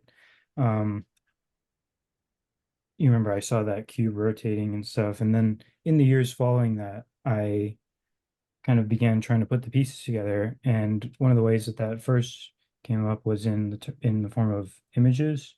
And I only made a couple, but you know, when you sent me this one, the resemblance really struck me in terms of one eye being crying and open, and the other one kind of looking away and closed, which is what I did here. And also this vertical connection to the earth down here. You know, you have the earth symbolized. This is kind of the axis mundi. This is a classic symbolic way, and the balance of the two, and the heart, and also the two triangles, which is where this gets interesting, in my opinion, up here. Yeah. And another one that I made was this one. This was before I was aware of Christ's impressive feats and this was based on an image which I went looking for in preparing this. And a quick aside that in the process I found this image, which I found interesting. I never really realized that they, you know, the elements kind of also are encoded in the hexagram, I guess, in a way. But so yeah, in looking at that, then I found what I was looking for, and it turns out that the guy who originally created this image, which I based that hexagram on, right here, you can see this is called the Renewed Upper God Image and the Alchemical Seal of Solomon, and this was done by Paracelsus, who was, I guess, an alchemist. And in researching this, I found it kind of interesting. I was reading, I didn't read this whole thing, but you know, it's talking about the union of masculine and feminine stuff. Sorry if I'm scrolling like a madman, but right here, trying to find it. You know, you have like masculine and feminine. Let me go up a little bit more real quick. God the Father, God the Son, and then you have people down here. And then I got down towards the bottom and found this kind of cool. He was talking about the pelican. And there was some stuff here. I think I just want to read a little bit of this super quick. Yeah. It says, in chapter 5, the symbol of the heart will occupy a central position. Here we must ask how the alchemical pelican is related to it. In medieval Christian symbolism, the pelican was an allegory for Christ. Equating the heart and the pelican is based on a fable in which the pelican opens its breast in order to awaken its deceased young to life. This links it with the symbolism of the lance that pierced Christ's heart, which plays a major role in the Sacred Heart mysticism and the visions of Nicholas von Flue. In addition, it is striking that the alchemical pelican strongly resembles an abstraction of the heart and circulatory system, which was discovered. I didn't actually read all this part before getting here, but the heart, talking about Eros, and I don't remember exactly why I connected that, but it's interesting. Wait, don't take that away. Okay. Don't take that away yet. Okay. I just want to read the one. Sure. I want to read this part, actually. This conclusion, for many readers perhaps astonishing, brings us to the content of the next chapter. There I will show that Nikolaus von Flue, the introverted Swiss mystic, was able to find the solution to the problem of transducing psychic energy from the realm of the drives to the higher archetypal sphere of Eros, only by withdrawing from the world and through introverted meditation. Interesting. Yeah, that does, and that kind of connects a little bit to what I was hoping to end up things with. Which is exactly what the Desert Fathers did. Yeah. Right? One more thing I saw, the lightning bolt or the lance that penetrates the heart. Anyway, but you also see the pelican in the star card here. Also, another person who talks with the hexagram is Tomberg with the luminous Holy Trinity. And this is pretty cool, in my opinion. Talks about like the reintroduction of the feminine. He thinks about it as kind of like an understanding of the Trinity in a way. It's connected with like saying yes to the Trinity in a way. And this, I've made some videos about this, and you've talked eventually about this. toward the end of the chapter. Maybe just like 2 minutes real talks quick here. about like, essentially what you're looking for is a progression from the cross to the pentagram to the hexagram, and in the hexagram you actually have a masculine and a feminine trinity brought together. And he's on page 114, for instance. Yeah. The practice of chastity, and here's what a good word, right?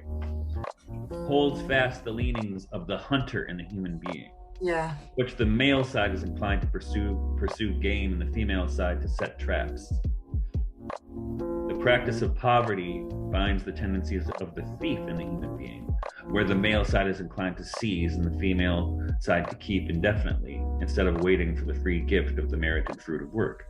The practice of obedience, lastly, rivets the will to greatness or the inclinations of the usurper in human nature, whose male side is inclined to estimate itself great in its own eyes, and whose female side seeks to make itself estimated so in the eyes of others. You will see those traits in persons of both genders.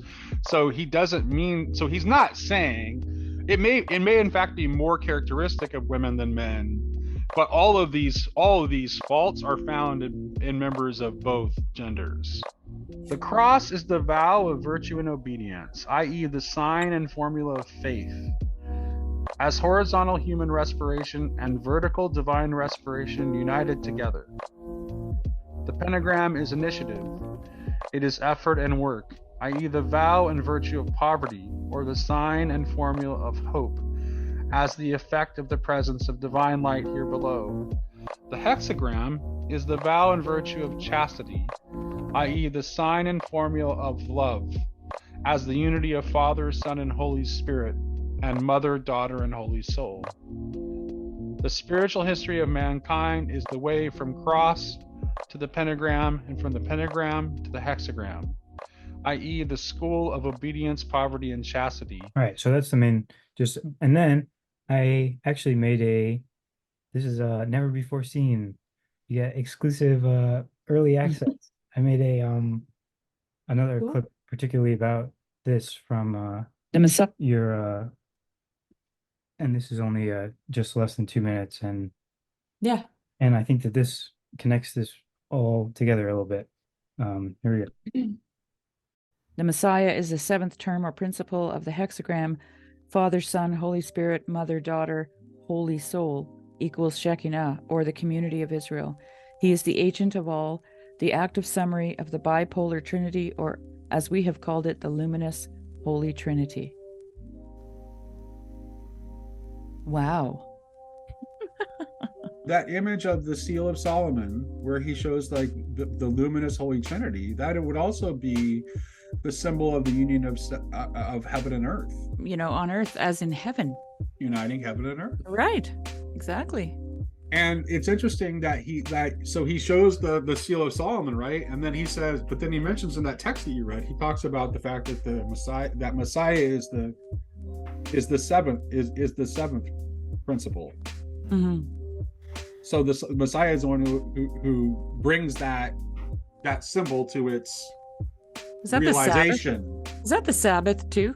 The answer to your question from Tomberg's point of view is yes, because Tomberg actually says that that's the entire, like, that overcoming of the closed world of the serpent. Yeah. Is the opening of the world to Sabbath. And the Messianic age is the age of perpetual Sabbath. Yeah. Yeah. The seventh principle. Now, seventh to return day. to the text. Yes. So one thing Mr. Martin. Right. So then thinking about in this, almost done here. In this version, you have the seven. I think about it as you have the seventh thing in the middle, which is consciousness or Right. something like that. And this was kind of a combination of the two, where it would be something like this. Mm-hmm. And then after that, I realized that this is connected to that this really maps perfectly to Galahad's work in terms of the images. Particularly this one here is why I brought this up. Just like there's overlaps in terms of this black void at the top and the left and right symbolism and stuff. And that helped me make the connection to the Ouroboros and the open circle. And, remember connecting back to this one. And then now to the Hanged Man. And we're talking about the Hanged Man, suspended from heaven, like you were saying, the faith. A man who is suspended looks the same as one who is standing. And well, the way Wittgenstein, yeah, go ahead. Well, I'm almost done. So suspended from heaven, the seventh principle. I think there's something here in terms of. Well, yeah, because then you become the magician, right? So then you hold all things lightly on the tips of your fingers, and all your work becomes play. That's what the magician card in Meditation on the Tarot is the card that runs through the whole deck. Okay?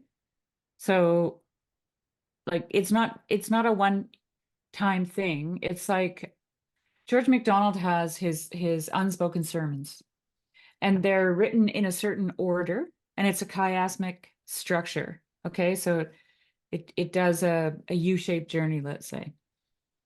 And it starts with the first sermon is Child in the Mist. A lot of people mistitle it as Child in the Midst because it's when Jesus takes the child in the midst, puts it on his knee and says, in order to enter the kingdom, you have to become like a little child. That's the very first sermon in George MacDonald's unspoken sermons. But he titled it The Child in the Mist because that's what we are. Right? And then if you look at his story, the castle is the structure of reality, but not all parts of the castle are visible. They're often covered in low-hanging mist. He uses that terminology again, right? And the mist is the veil for him. So we come into the world and and the mystery is like God is veiled in the world. Right? He's hidden. And so we don't always see all the parts. We can't see the whole castle all at once. right? We only see parts of the castle. We only see parts of the story. Yes, and this connects to what I put next, which I'm glad that this is kind of following a coherent thread, hopefully to some degree, which is that you never see the fullness of God, you know, in what you're looking at, you know, but you do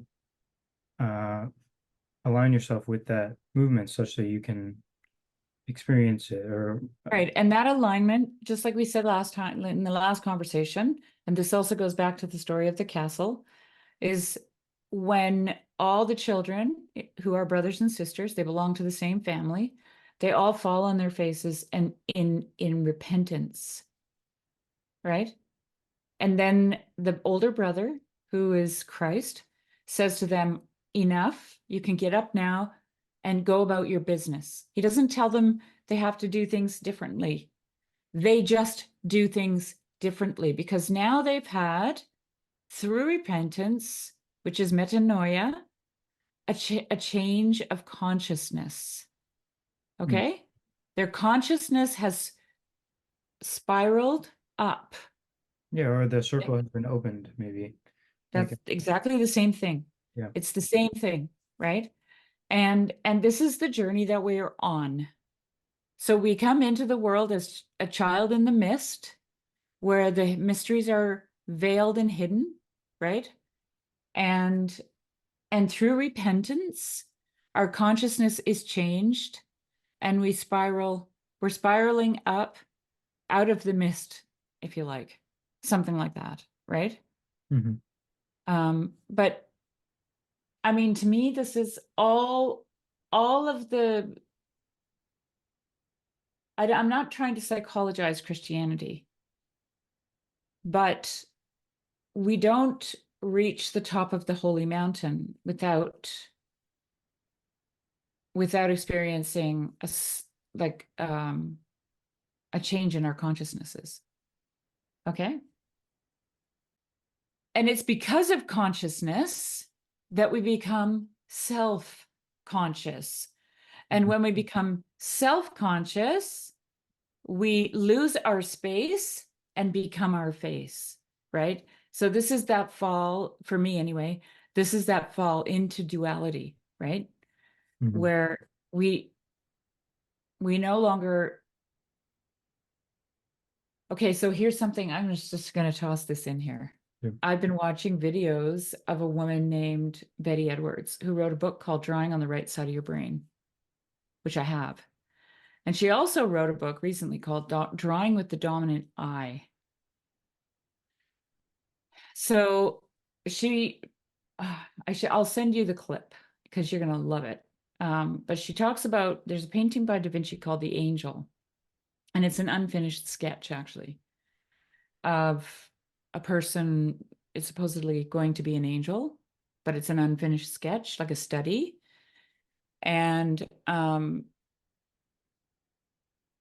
she shows it also in other artists, right? So there is actually a phenomenon that human beings have, which is called the dominant eye. And you can find out what your dominant eye is by just pointing at something in the room, closing one eye and pointing at something. Okay? So which eye did you close? So I'm pretty sure my right eye is dominant. Well, it's usually the one that you feel most comfortable with. Yeah. Okay, so most people are right eye dominant. Okay, most people. And people who are left-handed are not necessarily left eye dominant. They can be right eye dominant too. Okay. So what the dominant eye does is it focuses in on something. So it actually reflects the left hemisphere of the brain. Okay. So it hyper-focuses in on things. And when artists draw someone, they will draw two different eyes. One eye is soft and dreamy and inviting, and the other eye is aggressive and targeted and sharp. Yeah. And it's very apparent in this. Actually, I have the book. Hang on a second. I'll show you the picture. You see the eyes? Yeah. Yeah, no, this strikes me as very correct. You know, like this is You like, also featured that in your drawing. yeah, Okay. yeah. And this I've had this thing on my wall since then. I'm gonna pull up that picture again right here. This is that one uh this is his cosmogram with the two eyes and the Mhm. third eye. And before he had ever made his videos, I had this, and I'm not trying to like usurp him or anything. This is not, none of that's going on. No, it's just Yeah, I'm just like stunned by the overlap. And right. you have the colors match as well, but and the two hands, even the two hands right here. Hmm. And this idea that this one was like logos or something, which was this discerning, very focused eye, and this was a more receptive, resonance-based, Hmm. and then loving uh eye, and then the green is like the combination of the two. And so yeah, that strikes me as very correct. And I also think that Well, that we were, actually yeah, people look like sometimes as the well. reason I mentioned the dominant eye phenomenon is that we fall into it because we become conscious, we fall into duality, right? Mhm. Because our brain is two different hemispheres that serve two different purposes, right? We have the one and the many. We have this unifying portion of our brain, right, that sees things as a whole. Mhm. And then we have the one that sees the particular, right? And targets in on things, and both of them are necessary for survival, right? So yeah, anyway, you know, There's a lot up in there. there's a ton of stuff in there. But you know, like if I wanted to say it very simply, that's what I said earlier. This is what we're doing in the Christian life is that we are um we are becoming divine, and that is consciousness itself, right? Like we're refining our consciousnesses essentially, and becoming divine. Yeah. And I mean, this is something all the mystics know, right? They know this because this is what theosis is. And this is also why it's so important that Jesus is both human and divine. He's equally human and equally divine. Yeah. And if you have a problem with how do you put God in a bottle, because that's essentially what most people, they can't deal, you know, they're so materialist that they can't imagine how the divine becomes human, right? Then they're just simply materialists. Mhm. Yeah. Yeah. Well, yeah, no, this is great. This is okay, so yes, thinking about imaging fourth God, and also um the seventh principle being that dot in the middle, which is consciousness, and the shining void of and how there's an interesting connection, I think. Oh my gosh, there's like so much. I don't know which way to go. There's a part that I'm trying to connect back in, which is this seventh principle, the thing about resonating with Alex O'Connor and like having agape with him, and something about that being, you know, Christ being the model for loving agapic consciousness or something. Um, and I'm kind of struggling to pick that back in. I think it has something to do with like what stands Well, up. let me say this one more thing. So my oldest granddaughter has a bearded dragon who's like, his name's Aragon, actually. And he's 13 years old. And she said to me, "Do you know that they have a third eye?" And I said, "Really? Where?" She said, "It's right there. It doesn't look like an eye, but it's right on the top of their heads. And because their eyes bulge out on the side of their heads, and they can turn them every which way, right? But they have a pineal gland on the tops of their heads that will detect changes in motion, air pressure, light, right? All kinds of things, so that if there's a predator from the air, they can run. Interesting. The symbols Okay. are interesting. Like, you know. So what would we human beings call that? We would call it intuition. Yeah. Because what is this third eye going to communicate? It's going to communicate a feeling to the lizard. The lizard is not going to have an image from the eye. It's going to have a feeling that something has changed and that there's possible danger. Maybe he will direct his eye towards the thing, right? Maybe that feeling will say to him, you better look up, and he'll look up. Or maybe the feeling will, if the air pressure changes drastically, then maybe the bird is swooping in low to grab the lizard and he's got to run fast, right? Either way, he's only acting on a feeling, Jonathan, on an intuition that comes from an actual gland on the top of his head. Yeah, it's pretty wild. Yeah. And we don't have that. We have a pineal gland. Yeah. Yeah, I feel like maybe I'm getting these levels mixed up. Like Steiner separates the levels of, you have imaginative perception, which has to do with this images, but there's like external and internal images, and I've heard him say in one instances that it's actually about what you're seeing. Other instances, it's in your, and then you have the higher levels which kind of blot out those images or something. But Steiner's just technical. Still other faculties will appear, for instance. A faculty that human beings will notice in themselves. They will perform some deed. When they look up from this action, something like a dream picture will stand before their souls, from which they will know, this has some connection with my action. People will know on the basis of spiritual science, if such an after-image of my deed appears before me, which is essentially different, however, from this deed, it can have no other meaning than to show me the karmic effect of my action that is to appear in the future. A few individuals will come to have such karmic understanding in the middle of our century, because Kali Yuga has run its course, and because from epoch to epoch ever new faculties appear in human beings.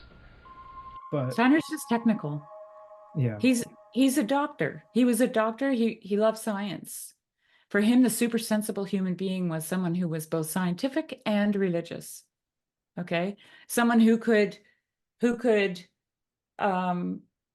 affirm all the scientific evidence, but see it from a spiritual point of view, as a what I'm saying, as a kind of evolution of consciousness, which is exactly what Barfield called it. Okay, because he was an anthroposophist. Mm-hmm. And what I'm saying about the lizard is no different. The lizard actually has a gland, a functional gland that acts as an eye, but doesn't have an eye. Okay, and we have that too. We have a pineal gland. Okay, like that is often referred to as the third eye. Yeah. No, yeah, I think that's legit. It totally is. Yeah, no, I heard a really interesting talk about that, where talking about how bringing your closet has something to do with how the light levels change the operation of the pineal gland or something, and like it's a complicated thing, and like you have the spine And Jacob called the name of the place Peniel, for I've seen God face to face and my life is preserved. Uh-oh. What? He called the place Peniel, for he saw God face to face and his life is preserved. Peniel? Like the pineal gland? Related to the opening of the third eye? No, of course not. I feel like I'm kind of stumbling here because like there's so much. I threw a bunch of stuff at you. My tongue now, like, and I'm just don't know how to. No, but let's go back to the Wittgenstein quote. Maybe we'll I'm just looking at the time here. I Let me think see. we're actually at the point where we could kind of connect it to this thing about like the images and like the place of no images, or maybe because like I think Oh, there's something correct about that. mhm. And I think it actually connects to what we were saying about Christ being the seventh principle, insofar as place of no images is something like that quietness that I was able to get into before conversing with my dad slash an angel. You remember? Yeah. Like where, it's the virginal integrity of where I'm staying true to what I perceive and I'm not letting things cloud that. Like I'm quiet and receptive like Mary, and that's Mhm. that's when we get Christ consciousness, and that is what um like that's connected to the open circle in some way, and a bunch of other things. And uh however, so yeah, so that's when I'm not getting hung up on things. That's when I'm not being idolatrous or something like that. Like because in terms of the images, I think it's really kind of a semantic problem. Like it's like, what do we mean by an image? Because there's multiple different meanings for like what we mean by images. There's images in your mind, images you Yeah. see. Like there's, and also there's this idea of imaging forth, like being an image of something in a holographic way, Mhm. right? And such that I think like the face of God has been revealed in Christ, like as a physical thing that you actually see, but that's also like there's also a sense in which it's like an image of it's like an icon of God rather than just like a static dead image. There's something about where it's not about images, it's about icons and seeing through things to these higher things. And I wrote down a bunch of notes that uh I don't really know what's going on in this respect, but um like you had mentioned the three faces and how they're all kind of one face. And Yeah. there's a whole bunch of, and you were talking about the one and the many, and how like the one and the many can kind of be, the one is revealed in the many, and um however not in like its entirety. It's like there's the many, they're not in competition with each other or something like that. And um so I'm kind of just spitballing here, but as you can tell, Yeah. I'm kind of leaning towards the idea that that there's something correct about both. Like it's just a matter of what do we mean by images, and maybe this distinction Well, between images and here's what icons. Betty Edwards said about this painting. Okay? She said, what's so amazing, and she said, you could spend a lifetime trying to draw this and you could never get it the way he did it. And it's not even finished, it's a study. Okay? But she said what he did was he portrayed the whole human being in this picture. All right? Like On both sides. the entire human is in this picture. And one of the first things that came to my mind was the Pontefract icon of Christ. And I remember when I was first inquiring into Orthodoxy, I just called it the wonky eye icon. Right? And this is what Jesus is. Jesus is a true, entire, filled, full human being. That is what a divine human looks like. This is what a divine human also looks like. Okay? And it's when both of those hemispheres, that duality that we live in, of the one and the many, the one and the particular, the right and the left hemisphere, let's say, are integrated in such a way that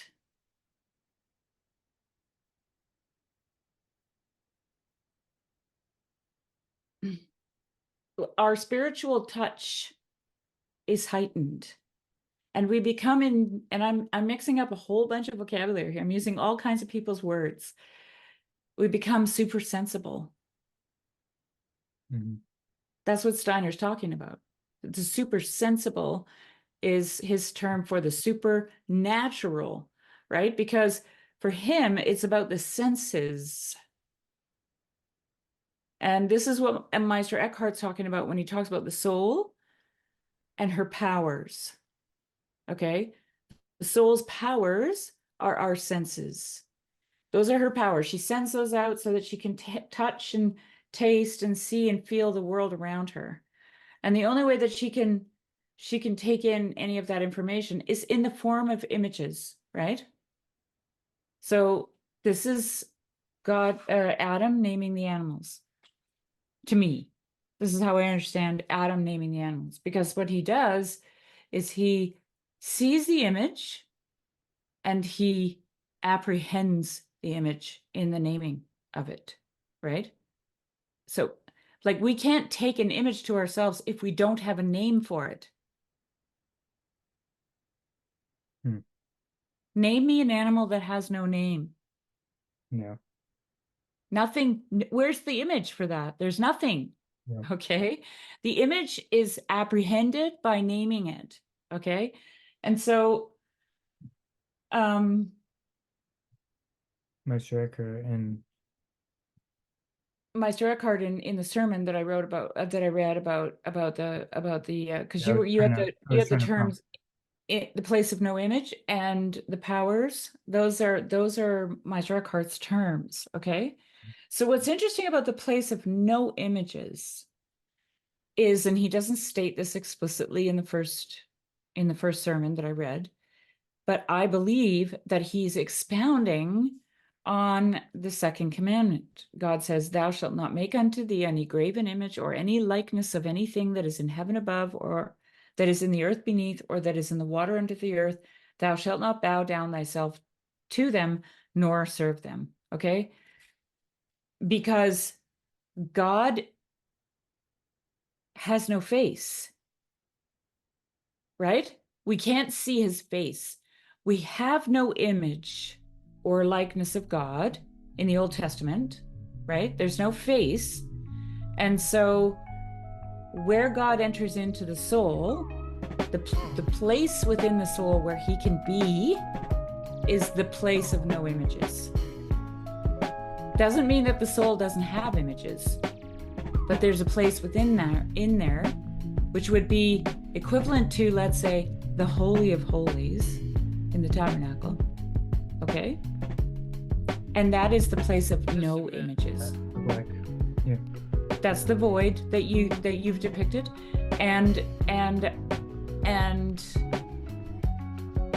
But see, what happens in Christ is that Christ says, "If you have seen me, you have seen the Father." Yeah. And what happens to the Holy of Holies in the temple when he dies? The veil is torn. So now it's, we talk about it as an entering, a freely entering in and out, but you could also think about it as,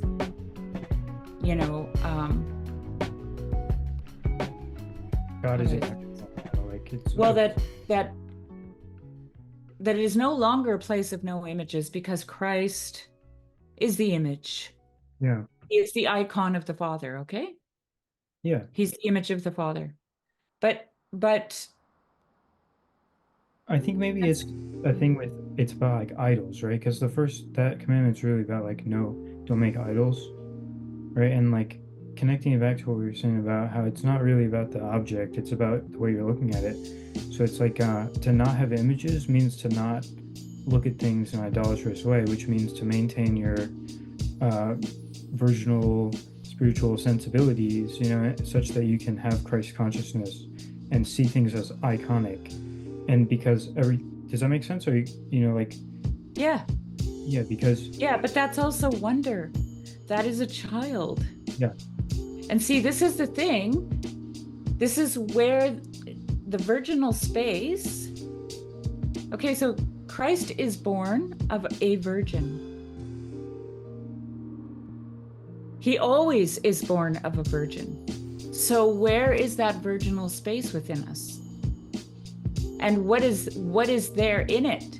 A child. Yeah, A child is in there, okay?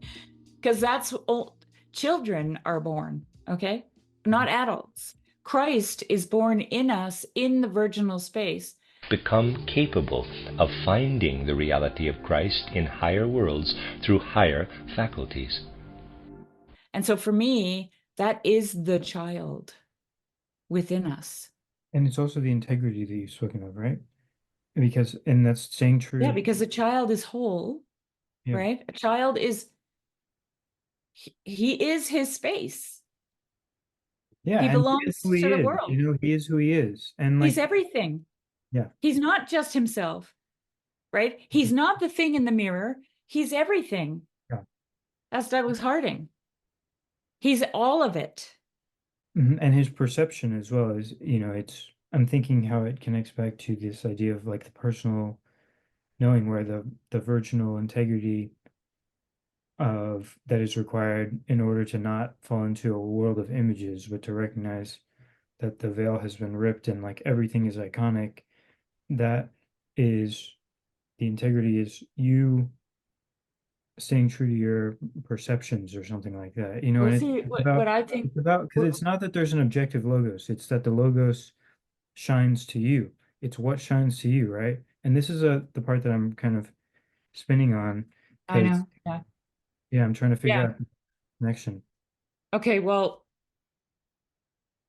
to me, there's a problem of potential misunderstanding when you say, I know what you mean, but I'm just going to nitpick you a bit, because when you say that an icon is something you look through, because that could give the impression that it's a mirror or a glass kind of thing, right? That you're looking through. But what it is it's symbolic language. It's what Galahad was talking about in that short clip that you showed, when he talked about the letters being in and of themselves bodies of symbolism, right? Yeah. And so to me, what idolatry is when we believe that it's only through, here's an example. This is not the only example. When we believe that only through the text can we know God. Okay? It doesn't matter what you've experienced in your life. If it's in the Bible, if it's written down, if you have a chapter and a verse for it, then it's true. Okay? So now the Bible has it, you know, this is my opinion, is an idol, because you've stopped short at the words. They're no longer bodies of representation that have symbolic multivalent meaning to you anymore. They only mean one thing. But now we have to jump all the way back to St. Christopher. Yes, I was just about to say that, because, you know, that's the thing, is that when you see St. Christopher, you want to put him in a box. You know, you want to say, I know I have, here's my definition for you, you creepy looking monster. You know, Yeah. but no, it's like, no, he carried Christ along the river, you know, and if we don't get stuck at the appearances, you know, like and that's why Barfield names his book Saving the Appearances. Okay, because we have to save them from idolatry.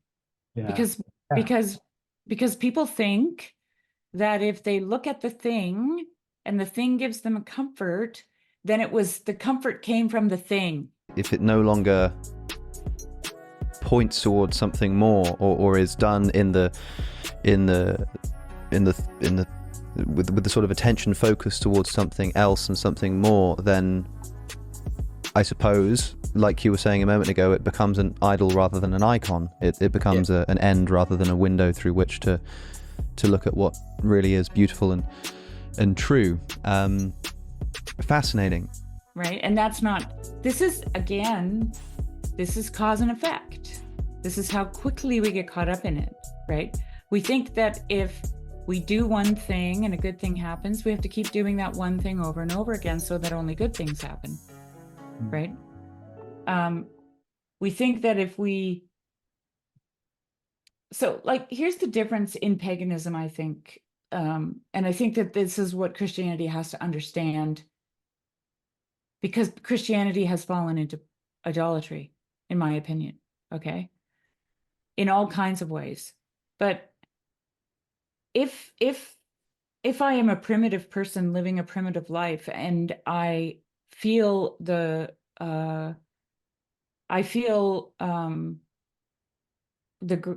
gratitude for a full life, a happy life, a good life, and I want to express my gratitude to whatever it is that is higher than I, because I know that I didn't do anything to get that. It could have been fortune for some people. It could have been a luck of the draw. It could have been, the gods are smiling on you, whatever the case might be, right? But those sayings come from the fact that we know that we have no control over the good things, the gifts that we receive, okay, as human beings in the world. And so at some point, we're going to want to express gratitude towards those things, towards that thing that has gifted us, right? And so we express it through the recombination, because that's all we can do as human beings. We don't create from nothing in our heads. We can't create from a place of no images, which is what God is. He is a place of no images. This is why we can't make images of him, okay? So we have to take from the appearances, from the representations in the world, and we have to recombine them and create something that would indicate our gratitude, because it is only through the flow of subcreation or creativity that we co-create with God. It is only through the flow of subcreation or creativity that we co-create with God. So we have a desire to do something, okay? In order to express ourselves. The problem becomes a problem. The idol becomes an idol when, like Jonathan said, we stop short at it. That's the end of the train station. That's the end of the line, right? There's nothing beyond that. And so, like, this is what happens in conversations between Protestants and Orthodox people when they talk about veneration, because for the Protestant, it's idol worship, or the Jew, and for the Orthodox person, it's iconic, because what it is a gratitude that reaches out beyond the material substance of the thing itself, of the icon itself. All the icon does is remind you of where it came from, right? Because the soul, as Meister Eckhart says, rightly has to have an image in order to apprehend the gift. It needs an image to know. It has to name the animals, right? Yeah, I think I'm. So anyway, Jonathan, you know what? There's so much there, and I feel like I've waded out into, like, really out into the deep end here. And I don't think I should say anything else. That's fine with me. I think I'm following where that line of reasoning. It's reminding me a lot about what you said about, like, to see things as enchanted as well, and like and what are you doing? Like, here's the question: what are you doing when you're seeing something that's as enchanted? What are you seeing it as? Alive. Yeah, and ultimately God, right?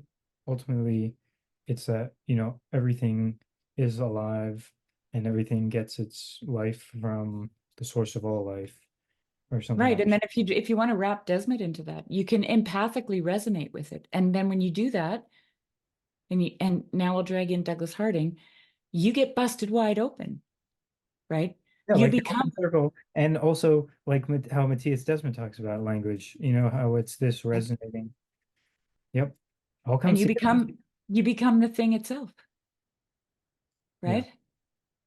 And I honestly believe, and I'll just end with this because yeah, I think I honestly believe that that is the body of Christ. I think so too, actually. You know, it's like that's when, yeah, The body of Christ that's is what not a congregation in Missouri. You know what I'm saying?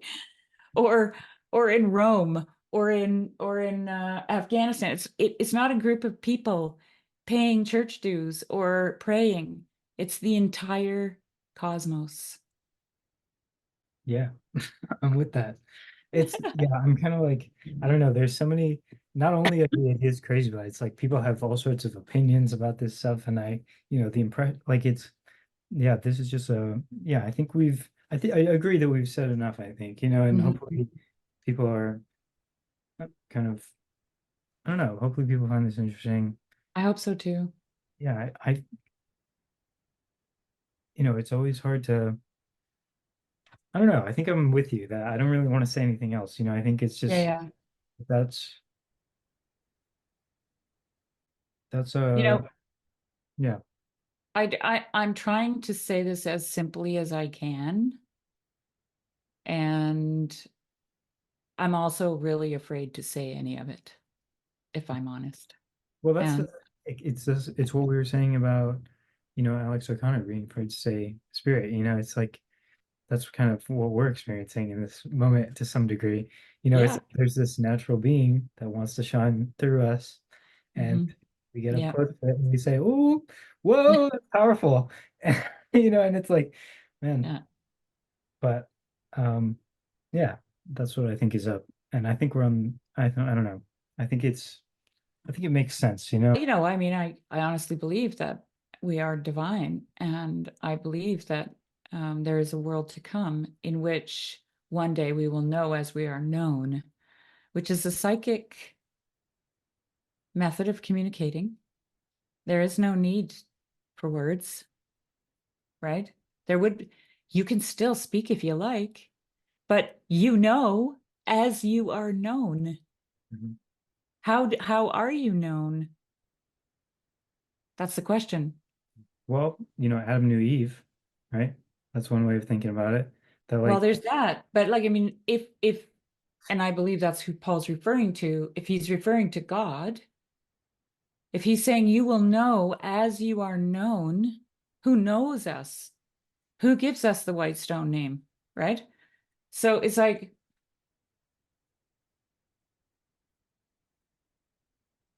I can only imagine that there will just be a lot of rejoicing. That's it. yeah, Right? yeah, That's and about it. we can already do that. We can start the party early. I don't know. It's like here we are, y'all. Well, that's really what's up with the gospel, right? It's like, the good news. True. It's good news. It's like the kingdom, the job is done, y'all. Yeah. And it's just, Yeah. I remember Bishop Aaron put a nice way of saying it. He said, it's a 5-act play and we're in the final act. And it's already Yeah. fun, but now we get to play along for the last act. And it's like what a and it can be scary at times, but it's still a privilege, and like there's still things to do, but it's like already we're good, I don't know. Yeah. So Exactly. yeah, Exactly. good stuff. I mean, Really good news. I always think that, yeah, good news. And I think there's always more to be done, even in the kingdom. It's even in the whatever grand vision of the eschaton, I still think Right. it's still a process happening. And like I'm sure we'll find maybe further threads to pull on this There was a really nice ending to the conversation that Christian Baxter had with Annie Crawford. I don't know if you saw it, but she gave her symbolic interpretation of the Olympic opening ceremonies, which was excellent, by the way. You're talking But about her analysis, not the opening ceremony, I presume. her analysis of it, her symbolic interpretation of it, and it was really, really good. You should watch that conversation, actually. Anyway, at the end, the question becomes, oh, what do we do? What do we do? What do we do? The sky is falling, right? Little red hen. The sky is falling. The sky is falling. And she said, go home, cook a meal for your family, sit down and have communion at your table. Be a good husband, be a good wife, be a good child, right? Like I said, that a bird makes a bad chair, and that's completely fine if I know the good of the chair and I know the good of the bird. There's no problem there. And I was like so resonating with me, because this is exactly what the conclusion that I came to in my own life. I used to think I had to go out and do something. Oh, I got to build the kingdom. What does that mean? Hopefully you're not tearing anything down first, right? And then I thought, well, wait a minute. This is the kingdom. Yeah. This is it. Right? Yeah. Yeah. And so this is where I begin. And George MacDonald would say, let your light shine. And it's like a mustard seed as well, which is that exactly. It's like in Tom Berg talks in the book about how, the tower is something we build, but the kingdom is something that grows or something. Something he put it something like that. Right. The distinction of growing and building, and like where and birds will come and roost in it. You cultivate the tree. Yeah. Yeah. I don't know. But like all of this is fractal.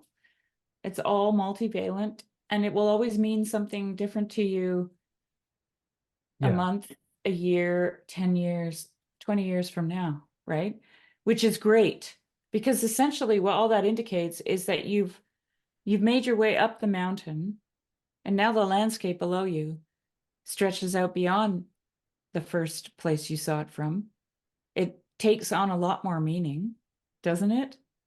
Have you ever been at the bottom of a mountain and then gotten halfway up and looked out and said, oh shit, there's the hill that I was standing on. It's right there. Yeah. So. Yeah, no, it's true. It's just, that's kind of what I was with this idea that it's always, there's still happening. Like, yeah. The spiral, right? The infinite spiral. And yeah, I'm gonna post that the Open Circle 10 tomorrow, and I hope that you'll watch it, because I think you'll I will. Really in keeping, in my opinion, with stuff we're saying. And I did some bold additions, if I do say. I don't know, I added Cool. some. I love your bold additions. They're awesome. I added some added some extra visuals on top for parts of it. And I don't know about bold, but it's definitely I like it when you do fun excited stuff. about. It's one that I'm excited about. It's awesome. Cool. Awesome. It's nice to talk with you. It's nice. This was really, really rich, this conversation, and something that it's interesting, because when I did the conversation with Jeremy the other night on Lives of the Saints, during the mid-sentence for me, practically, I had a word that was, it's okay, Shari, you can use your own words now. And up to that point, I was just reading quotations from other people, because I thought, well, first of all, it was hard for me to articulate my own self. And secondly, I didn't know if I was allowed to. And I said that to Jeremy. I didn't, finally I understood, okay, what it is I want to say, but now I don't know if I can say it. Right? Can I say this? And something about this conversation with you today was really great for me, because I could use my own words. Oh, I'm glad. I didn't open this up and read anything to you today. Yeah, and don't forget, which is astounding, actually. When I think about it, it's astounding. It is. For me personally, it's astounding. Hey, well, I managed to get you to read at least that Wittgenstein quote. The Wittgenstein quote. We love Yeah, literary readings, even if They're nice. And Well, you know what? There is one other Wittgenstein quote that I have with that one that I sent you that I love this. It's short. An honest religious thinker is like a tightrope walker.